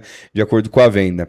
E aí eles diminuem o tamanho do produto, a qualidade, a mudança nos ingredientes, e isso não muda o índice da inflação. Isso não influencia direto. Então você apresenta uma inflação lá. Não tem por que o Banco Central manter a taxa de juros alta, sendo que a nossa inflação está baixa, está controlada e tudo mais. E o Banco Central poderia reduzir a inflação. Só que, na verdade, ela está disfarçada, indo diretamente nos produtos. E eu nunca vi tantos produtos como estou acompanhando agora, e provavelmente você aí que está do outro lado também, de você chegar e ver tanta redução no mercado e diminuição da qualidade dos produtos. Primeiro, o PT sempre foi mestre em mudar índice para parecer melhor, né? Vocês lembram quando o Brasil saiu do mapa da fome lá em 2014, acho que foi 2012, foi no governo da Dilma, o primeiro governo da Dilma. Nós saímos do mapa da fome porque eles mudaram a taxa de calorias ingeridas para te tirar da fome, né? Que você tinha que ingerir até 1.200, eles baixaram para 800, e aí você saiu, porque aí 800 os brasileiros ali consumiam. Então você saiu do mapa da fome. Então nós nunca deixamos de ter fome, nós só mudamos o índice, que é o que você está falando. Você foi ali e mudou o índice. 2014, não foi? Sim. Pode olhar aí. Foi uma mudança na Organização Mundial de Saúde sobre o índice de quanto que você considerava que a pessoa estava fome, quanto menos calorias você ingerisse, né? Eles fizeram uma mudança do índice, por isso nós saímos. E em relação ao que você estava falando agora do índice de inflação, cara, o índice de inflação não pega nada de serviço. Por isso que a classe média sente uma inflação muito maior, porque praticamente tudo da classe média é serviço, e serviço não entra no índice básico inflacionário. Não, e aí você ouve aquele cara, né, já faz um tempo, mas ele falando assim, o cara para lá para entrevistar ele no posto de gasolina, acho que vocês já viram. E a inflação tá alta? Ele, não, eu boto R$100 e eu botei R$100 toda vez e... Continua botando R$100. Pronto, essa é a consciência, né? Realmente. Essa é a consciência, né? E piora, né? Porque hoje você falou que a classe média sofre muito mais, e hoje a classe média é quem ganha acima de 6, 7 mil reais, nós vimos esses dias, não foi, diretor? Média, acho que acima de 3 mil e poucos reais você já é classe já média. Tá, então, sim, a gente pega esse... 3 mil e 3.500. Então, R$3.500 já é considerado classe média, né? E agora, vem a reforma, e a reforma tende a aumentar o custo do serviço. E eu duvido que vai diminuir o custo do produto. Então, no Brasil, a gente tem o hábito de pagar alto no produto e baixo no serviço. Agora, o serviço vai aumentar. Isso vai fazer com que reduza o custo do produto? Com certeza não vai, né? Não vai, o produto vai ficar... E para onde vai o custo do serviço nessa situação? Para onde vai a inflação real? Eu acho que o Brasil não tem uma inflação real há muito tempo. Vocês já viram uma inflação real? Você sabe, eu não sei se você sabe, mas você, como médico, o valor médio que o médico ganhava em 2012 é o mesmo que o médico ganha hoje? Eu posso te garantir que eu ganhava quase que a mesma coisa em 2012 do que eu ganho hoje. Isso mesmo. Eu não mudei em nada. Só foi comendo o recurso. Foi. Mas aí o Brasil melhorou, né? Ele foi comendo sua receita, foi inflacionando. Porque, assim, ele ganhava a mesma coisa, né? Ele ganhava, 30 mil em 2012 e ele ganha 30 mil hoje. Não, mas agora tá bom. Não acabou, né? Não, mas agora tá bom, porque agora um gari tá ganhando quase a mesma coisa que você. Porque não é... Então você vê como é um discurso, é uma falácia. Sim. Porque eles falam assim, não, o problema é a desigualdade social. E realmente a gente vê nitidamente nesses quase 2 décadas de governo que eles vêm diminuindo a diferença social. Só que eles vêm diminuindo assim, eles não aumentam quem tá aqui, e quem tá em cima eles vão achatando, eles vão nivelando por baixo. Eles vão colocando aqui todo mundo por baixo. E aí fica uma situação caótica. Por quê? Porque aí na hora dele, lá na casa dele, mandar alguém apertar o parafuso, contratar alguém, ele fala, puta, tá mais apertado, não vou contratar. Eu vou apertar o parafuso. E aí daí pra frente é só pra trás. Não, e aí tem um detalhe. Importante. Aí ele faz mais. Ele joga o empregado contra o empregador, porque ele vai apertando, chega uma hora que você tem que demitir o seu funcionário. Aí o cara fala assim, pô, o cara é rico e me demitiu, pô, onde já se viu? Então é um governo que, além de tudo, é o famoso dividir para governar, porque ele joga o preto contra o branco, ele joga o pobre contra o rico. O homem contra a mulher, a mulher contra o homem. A mulher contra a mulher. O filho, né, contra o pai. É isso. Então é o dividir para governar. E com isso daí, quem perde, infelizmente, aí entra o que o Guilherme falou, a ignorância e o despreparo da população, que não se atenta a isso, não percebe o que está acontecendo e continua colocando esse sujeito ainda... Não, e você pega, por exemplo, o caso de Singapura, né? O primeiro-ministro, né? Quando criou, de fato, a nação, né? Ele era ele era um cara de esquerda, que era visto como esquerda. Só que pro governo crescer, e foi um país, na verdade, que cresceu com excelência, todo mundo tinha que e tentava ser excelente em tudo que fazia, ele favoreceu muitas vezes o empresário. E ele ia conversar com a classe trabalhadora, operária e tal. Ele falava, ó, pra gente melhorar o país, a gente precisa deixar o empresário trabalhar. O empresário precisa crescer. O empresário precisa melhorar. E aí vocês vão melhorar. Sem dúvida. Então, não é uma pauta que é de esquerda, de direita, é o que a gente sempre fala. É pensar no país. E aí a esquerda brasileira, principalmente, ela coloca essas...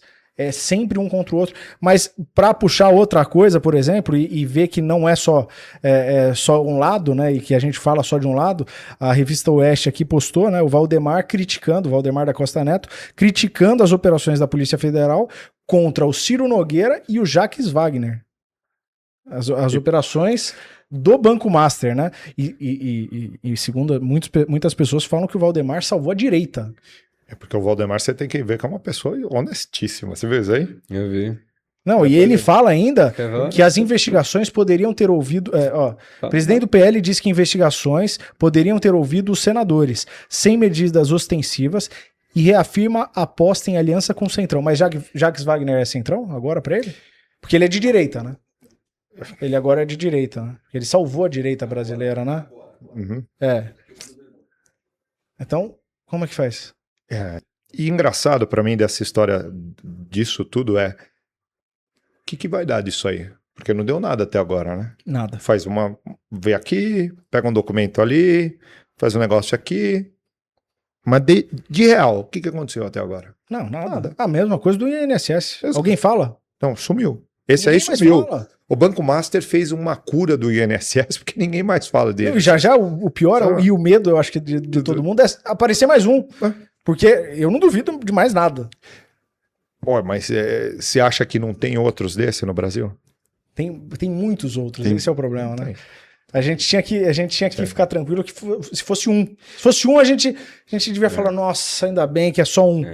Mas quantos bancos master tem?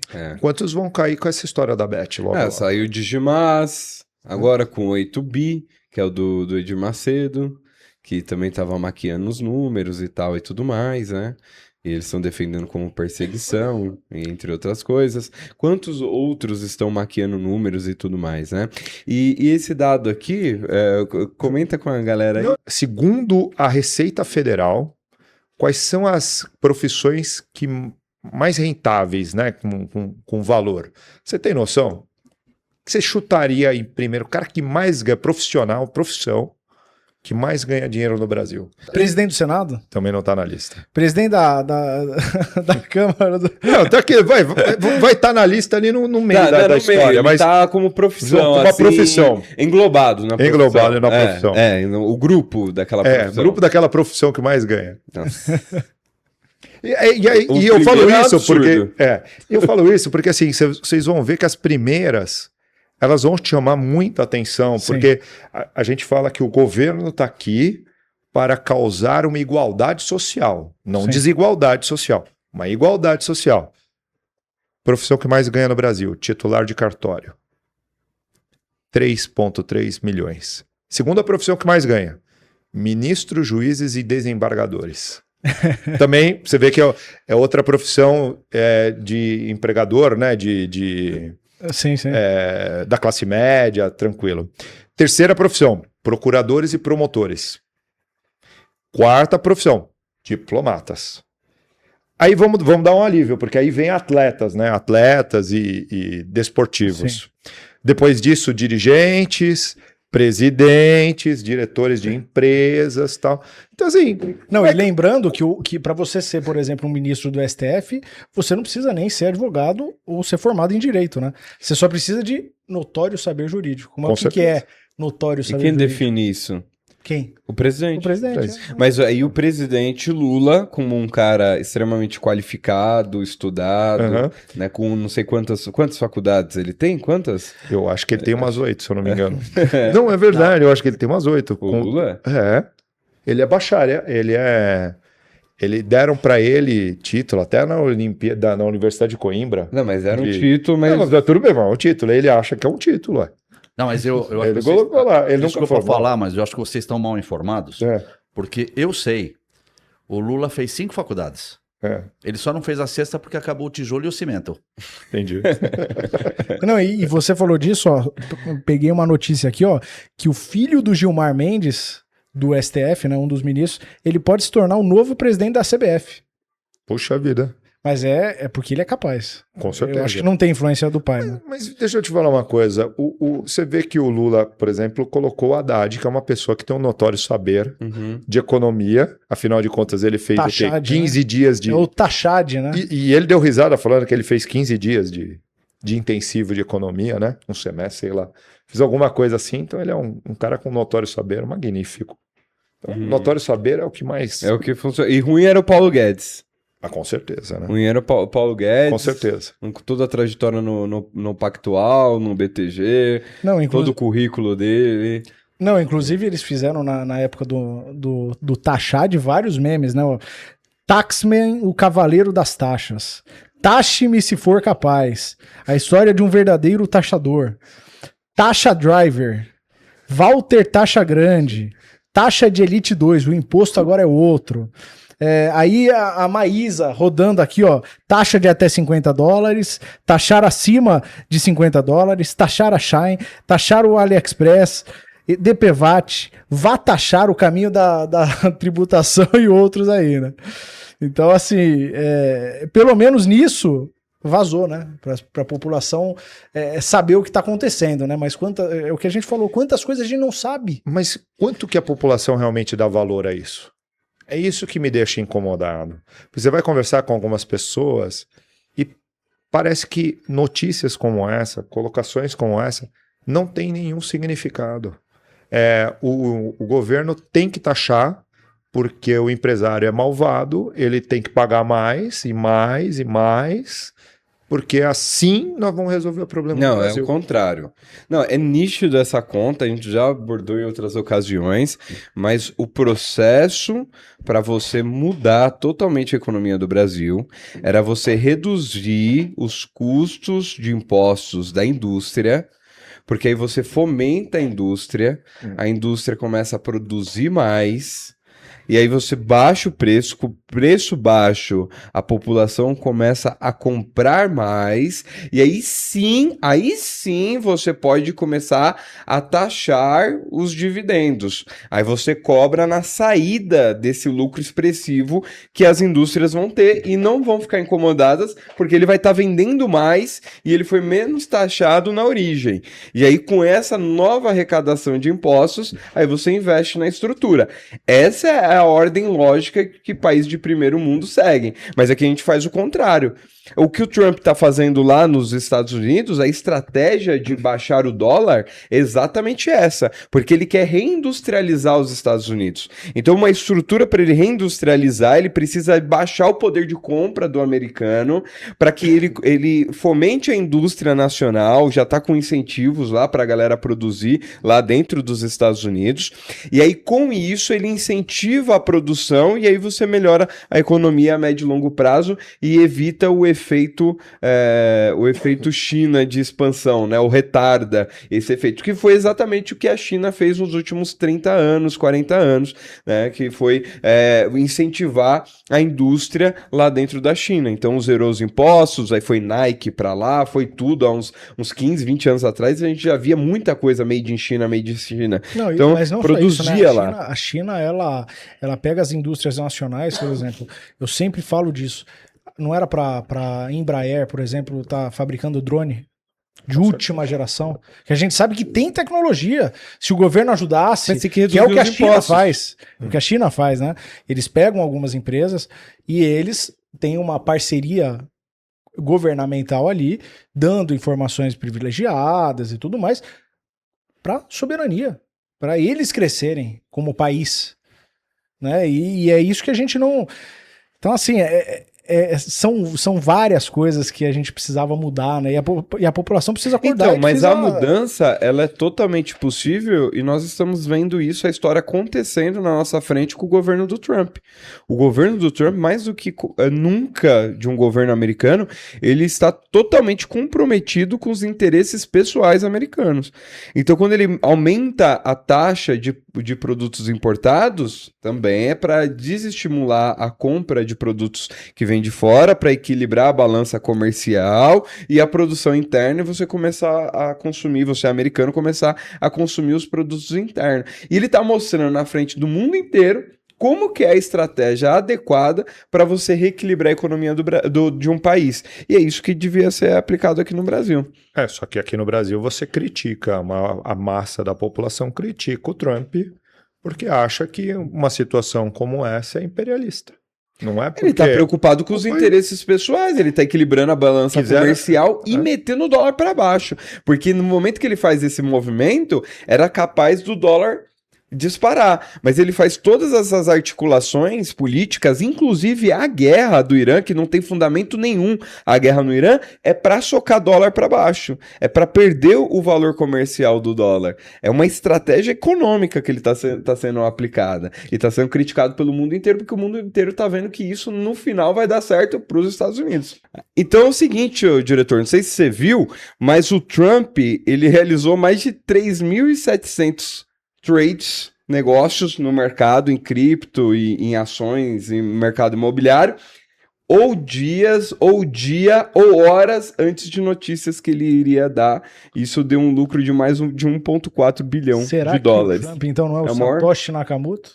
Pode ser o Satoshi Nakamoto, né? Pode ser que seja ele. Você sabe que... Fez pior do que o Joesley, né? O Joesley fez isso, né? Em 2017, né? Mas não foi só ele, né? Você sabe que o Paulo Guedes fez umas operações desse tipo e ganhou um monte de dinheiro pro Brasil e ninguém fala nada, né? Depois vocês ganhou pro Brasil? Pro Brasil. Pro Brasil. O Brasil, ele tinha... Eu não sei... A gente pode pesquisar a fonte depois, mas o Brasil, ele tinha uma reserva que estava em dólar, era uma reserva. Ele tirou a reserva, fez uma aplicação e voltou, devolveu 3 vezes o valor. E ninguém falou nada. Bom é o Haddad. Exato. Bom é o Haddad. E então... o pessoal criticou porque ele pegou dessa reserva, que não podia pegar dessa reserva e tal. E ele pegou e aplicou a reserva e ganhou dinheiro. Então, é isso. Dá pra pesquisar aí, dá pra puxar. Então são essas pessoas que nós precisamos ter no comando do nosso país. Pessoas que são boas para ganhar dinheiro para ela e podem ganhar dinheiro para nossa nação e poder aproveitar troca, né? Tudo isso, uma troca, né? Chega de trocar ouro por espelho, né? Sim. Chega disso, né? E a gente também falou bastante, mas a gente quer saber como cidadão também como você vê, obviamente que você vê a segurança não sendo boa, mas sim, como que você vê a segurança pública no Brasil? Eu vou falar para você que no Brasil a sensação que eu tenho é que está cada vez pior. Por exemplo, a minha esposa é de Montes Claros. Já foi uma época onde se andava em Montes Claros, a gente ia para lá, né, principalmente final de ano, e se andava numa boa. E, por exemplo, tem notícias hoje da minha sogra que foi assaltada na rua de casa e por motoqueiros tentando roubar a bolsa dela, uma senhora na época ela tinha 68 anos, e ficou caindo no chão, lá no meio de uma cidade, fora aqui em São Paulo. Agora, é difícil, porque a gente fica com essa sensação global de insegurança. Mesmo o governo daqui de São Paulo, do Tarcísio, falando que os números de segurança pública de São Paulo estão muito melhores, né? Estão muito melhores. Os números de homicídio são os menores, é o menor desse ano dos últimos 25 anos. Aqui disparou muito assim, o furto, né? O furto, essa quebra de vidro de carro, essas coisas que parece que dispararam em São Paulo. Eu vi ao contrário, não vi ao contrário, eu vi que tinha dado uma melhorada, principalmente que eles estavam quebrando as bocas que recebia celulares, né? Eles tiveram uma movimentação aí por parte do governo de São Paulo de tirar os locais de recepção desses celulares. É que a tecla que a gente sempre bate. O problema no Brasil, igual quando o Guilherme fala da criminalidade e tal, mas enquanto no legislativo não mudar as leis e manter essas pessoas presas com penas mais duras, não vai funcionar. Não vence. Não vence. O problema nem é penas mais duras, né? Eu diria que a pessoa que é culpada, ela deveria ser culpabilizada do crime que ela comete mais rápido. Sim, então o problema é que demora muito tempo. O tribunal do crime, eu acho que é o melhor exemplo disso, né? É onde funciona. O cara vai roubar, você sabe que você vai tomar um tiro em cada mão. Mas é onde funciona. Mas vai agora. A gente descobriu, você que roubou? Vem. Dá e vai. Então, assim, não tô falando que é certo, mas funciona. Não, mas eu acho que ninguém vai fazer. Eu acho que tinha que ter um processo legal, mas no Brasil ele é muito longo. Sim. Ele é muito longo. E o pior de tudo não é isso. Para mim, o pior de tudo é o seguinte. Hoje no Brasil tá assim, você rouba, se você for pego, se você for condenado, se você for preso, a tua família ganha bolsa enquanto você estiver na prisão, e você não tem que ressarcir o crime que você cometeu. Uhum. Não importa. Desde que você fique lá, se você tiver condenado ou não, você tem o patrimônio lá, fica intacto. Não, e além disso, você não é obrigado a trabalhar. Por exemplo, você roubou meu celular. Ficou por isso. Tudo bem, você foi preso e tal. Você tem 0 colocações de que você tem que trabalhar para me pagar o celular. Não só isso. Se você matar alguém, a sua família vai receber. A do outro, não precisa, né? De quem foi. De quem foi morto, não precisa. A sua família vai estar garantida. Você vai estar num lugar, às vezes, que para um bandido, às vezes é mais seguro. Perfeito. Que ele vai estar lá com a mesma mesma organização criminosa que ele já trabalhava fora. Então, assim, às vezes, muitas vezes, o Marcola, por exemplo, certamente está muito mais seguro dentro da cadeia do que fora. E né? com detalhe, com 5 refeições ao dia, né? E essa ajuda que o Leandro falou que a família recebe é mais que muitos trabalhadores. O cara que trabalha o mês inteiro, pega a condução é quase de classe manhã, média.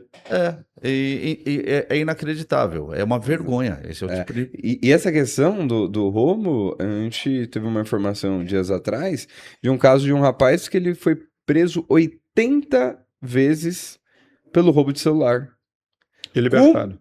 Como você dá a oportunidade de uma pessoa ser presa 80 vezes? Eu não sei qual que é, assim, se ele foi muito ruim, no mínimo ele tentou assaltar 80 vezes, se ele for muito ruim, né? Se ele, vamos dizer, de cada 3 assaltos, ele é preso, ele roubou 240 celulares. Mas é muito mais. É muito mais. Como que um cara desse não recebe uma pena ou pena sobre pena para ficar mais tempo preso e isso colocar um medo de quem pensa em roubar um celular e fala, quer saber? Eu não vou fazer isso. Não, e vocês falaram, até estava falando da alimentação dos presos, né? Que recebem com carne, por exemplo, né? A população não tem o filé mignon, a carninha, o frango, às vezes tem que comer ovo, quando tem, né? Mas eles têm, né?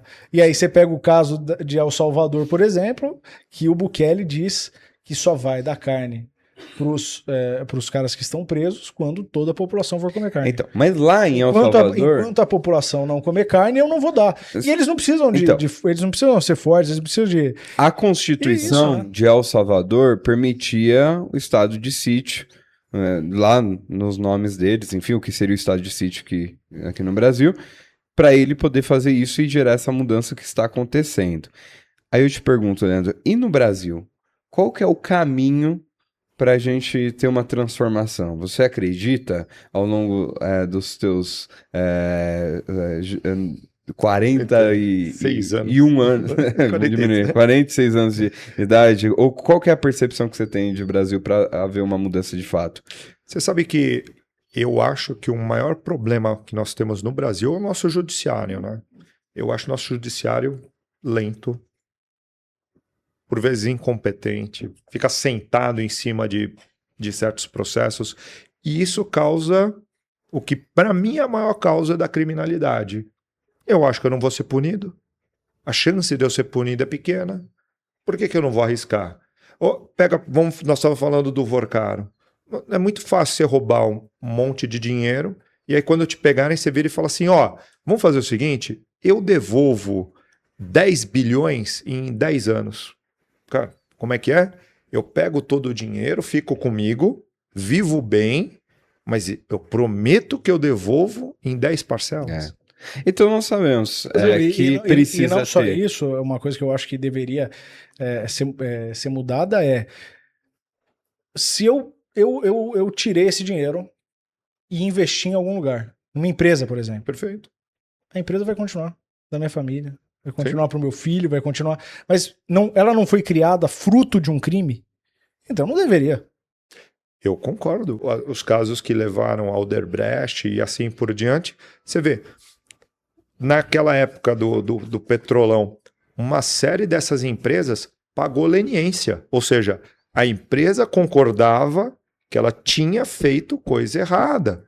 Só que hoje ela deve continuar atuando, mas continua atuando com a mesma diretoria, mudou o nome, da mesma maneira, como se nada tivesse acontecido. Mas quando teve o caso da JBS, os irmãos Batista, eles fizeram uma carta interna dentro da JBS falando a respeito do que eles foram pegos e que eles conseguiram expandir as operações deles em outros países de forma mais rápida do que no Brasil, por não ter essa estrutura corrupta como existe no Brasil e que eles precisavam desses artifícios para conseguir expandir, que era já um modus operandi aí da estrutura do Brasil. Gente, eu queria falar o seguinte, só para fortalecer também o que o Leandro falou, o judiciário e as leis brasileiras. O Janones assumidamente declarou que fez rachadinha, está devolvendo de forma parcelada o dinheiro que supostamente é dinheiro de roubo, e tá tudo bem, e o cara não perdeu nenhum mandato. Que país que nós estamos?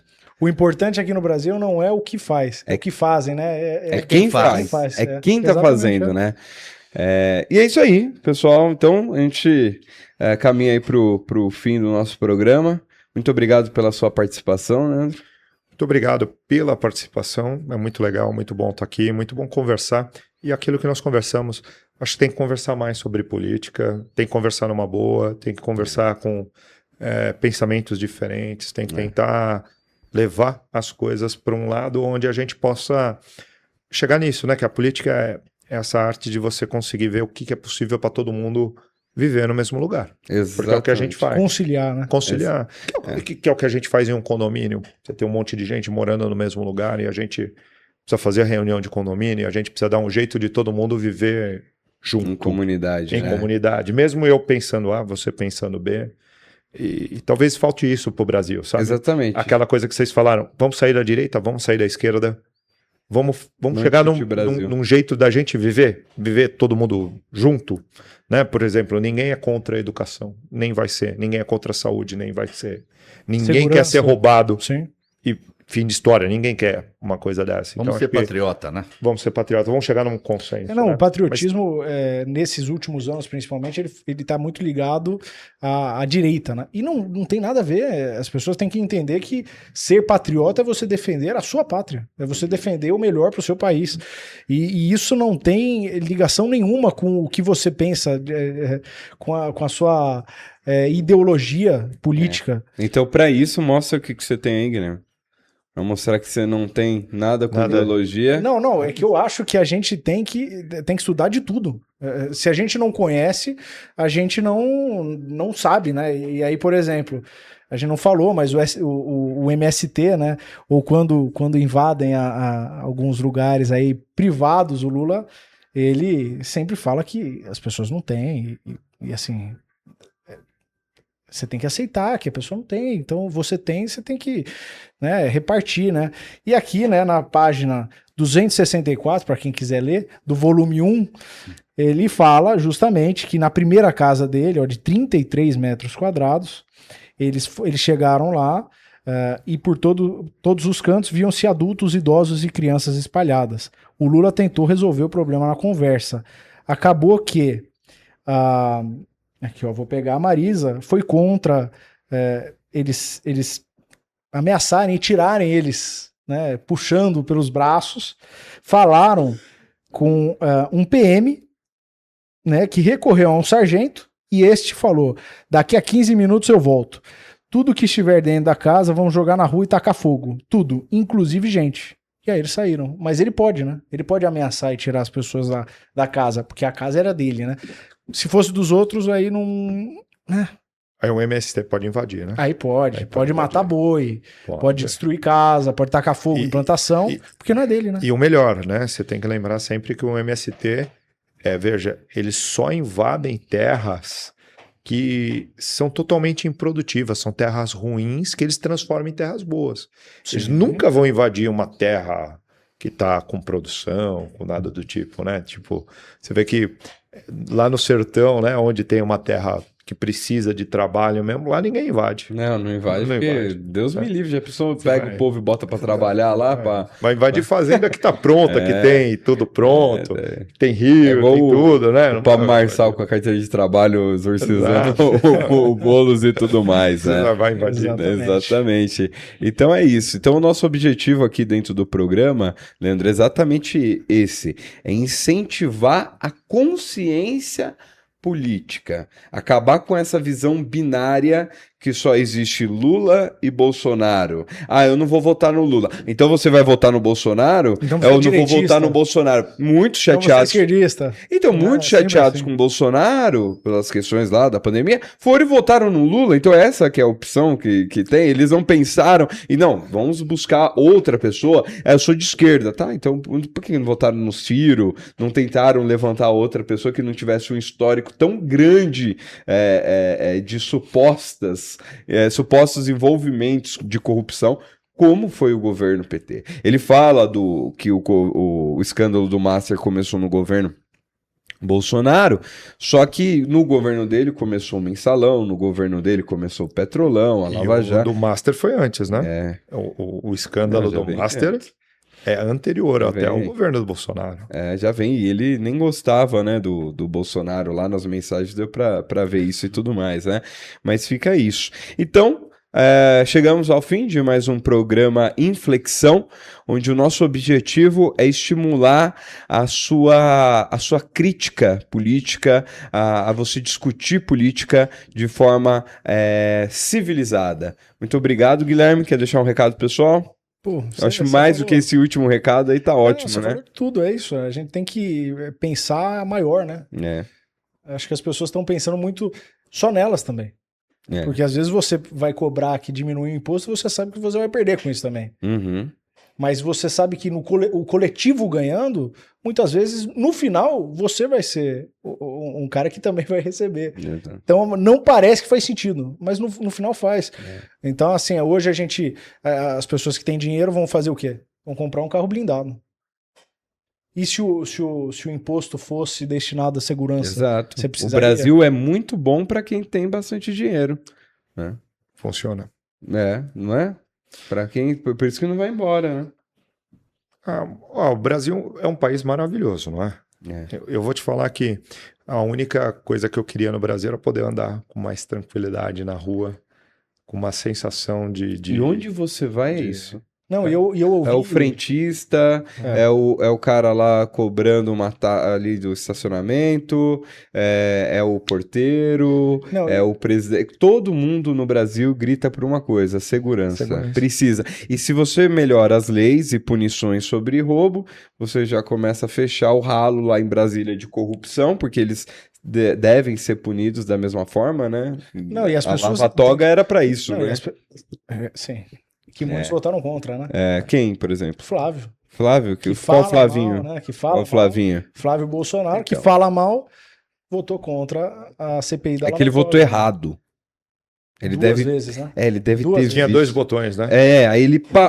Aí não dá pra cancelar, ele fala, então deixa... Aí na outra mesmo, ele de novo esbarrou, né? Mas votou 2 vezes errado. Não, e outro dia eu tava ouvindo e eu não lembro quem que falou, né? Eu tava conversando com a pessoa, mas assim, num grupo, né? E aí a pessoa falou assim, mas as pessoas ficam falando de política, a pessoa vive bem. Ela, mas no fundo aquilo influencia. Só que é estranho, porque as mesmas pessoas que falam isso vão para Nova York e andam de metrô. E aí?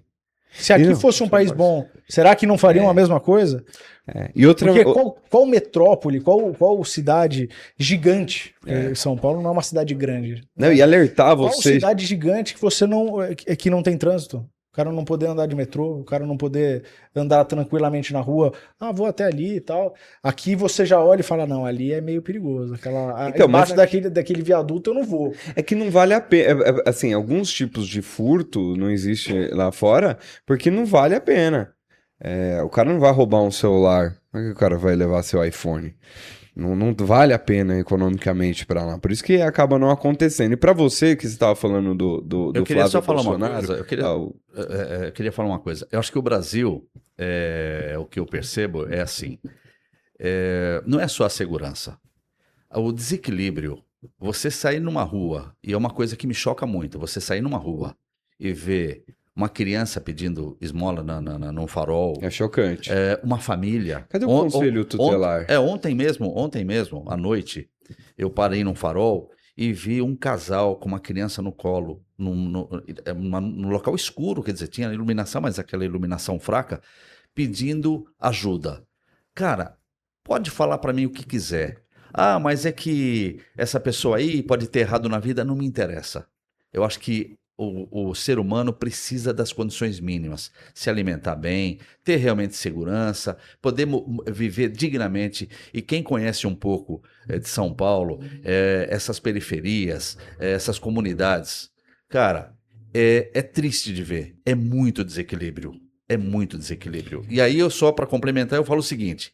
Imagina uma família, quer dizer, imagina um pai que tem, por ignorância, 3, 4 filhos, e acontece muito, o cara não ter o que dar, não ter comida para dar para os seus filhos. Mas é o que a gente estava falando na semana passada, né? A pessoa rouba para comer e aí ela é presa. O cara rouba o celular 80 vezes. E ele não. Ele não. Mas aí você entra com a última questão, né? Porque você paga imposto para que o governo pegasse esse imposto e fizesse essa distribuição. Sim. Então, todo mundo que já está pagando imposto, ele já está fazendo, teoricamente, fazendo essa distribuição. Você está pegando a parte de todo mundo que trabalha e falando, quem precisa está aqui. Agora, nós continuamos sempre mantendo um tipo de governo que... Quanto que nós precisamos arrecadar para acabar com a fome no Brasil?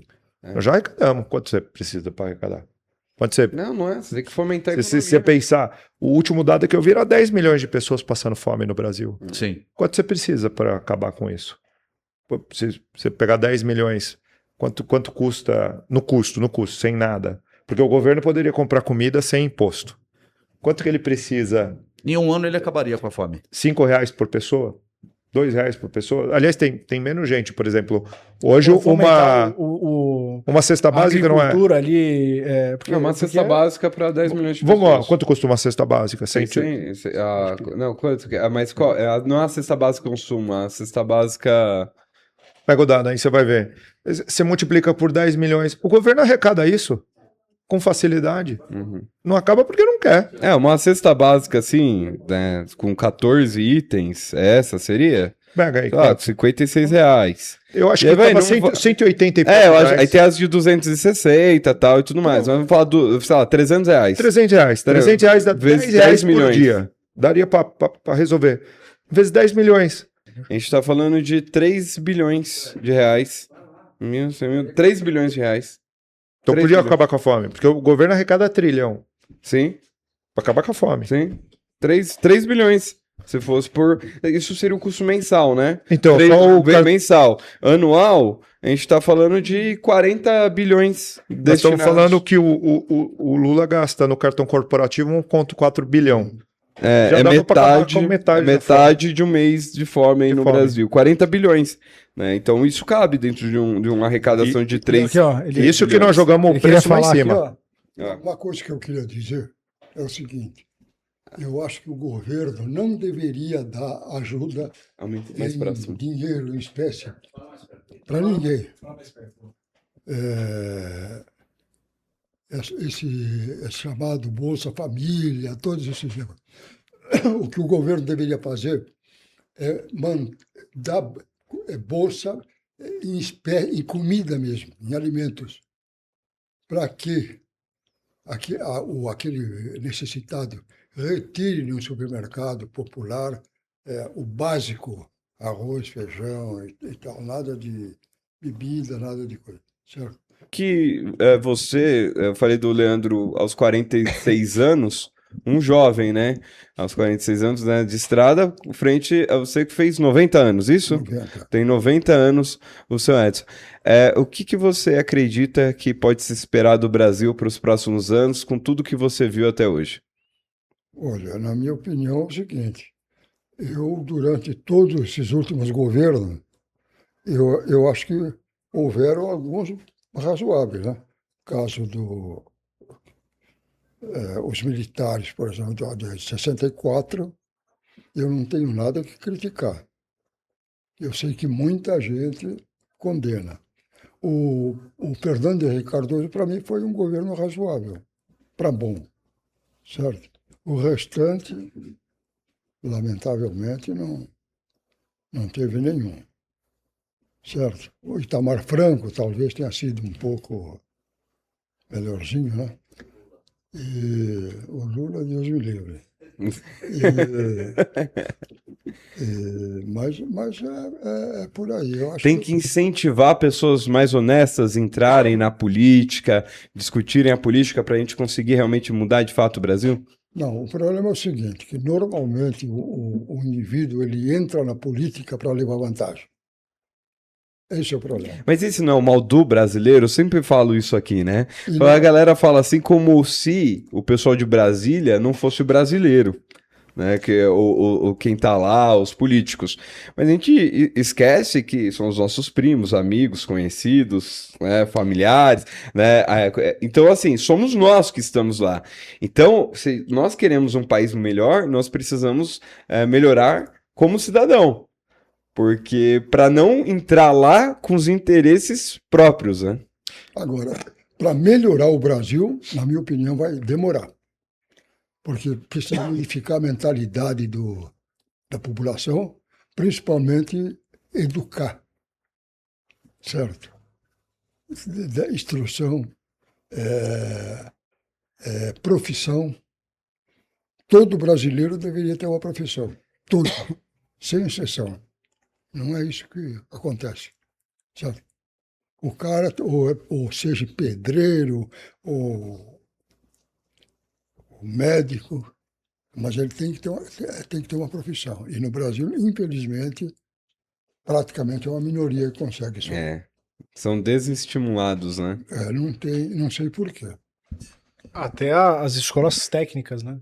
São Senac. Sim, são extremamente importantes, né? Senai, fundamental, né? Muito obrigado, viu, seu Edson? Muito obrigado. Então é isso aí, pessoal. Encerra agora mais um programa Inflexão. Continue curtindo, compartilhando, comentando. Se você não se inscreveu ainda, se inscreva no canal e até o próximo programa.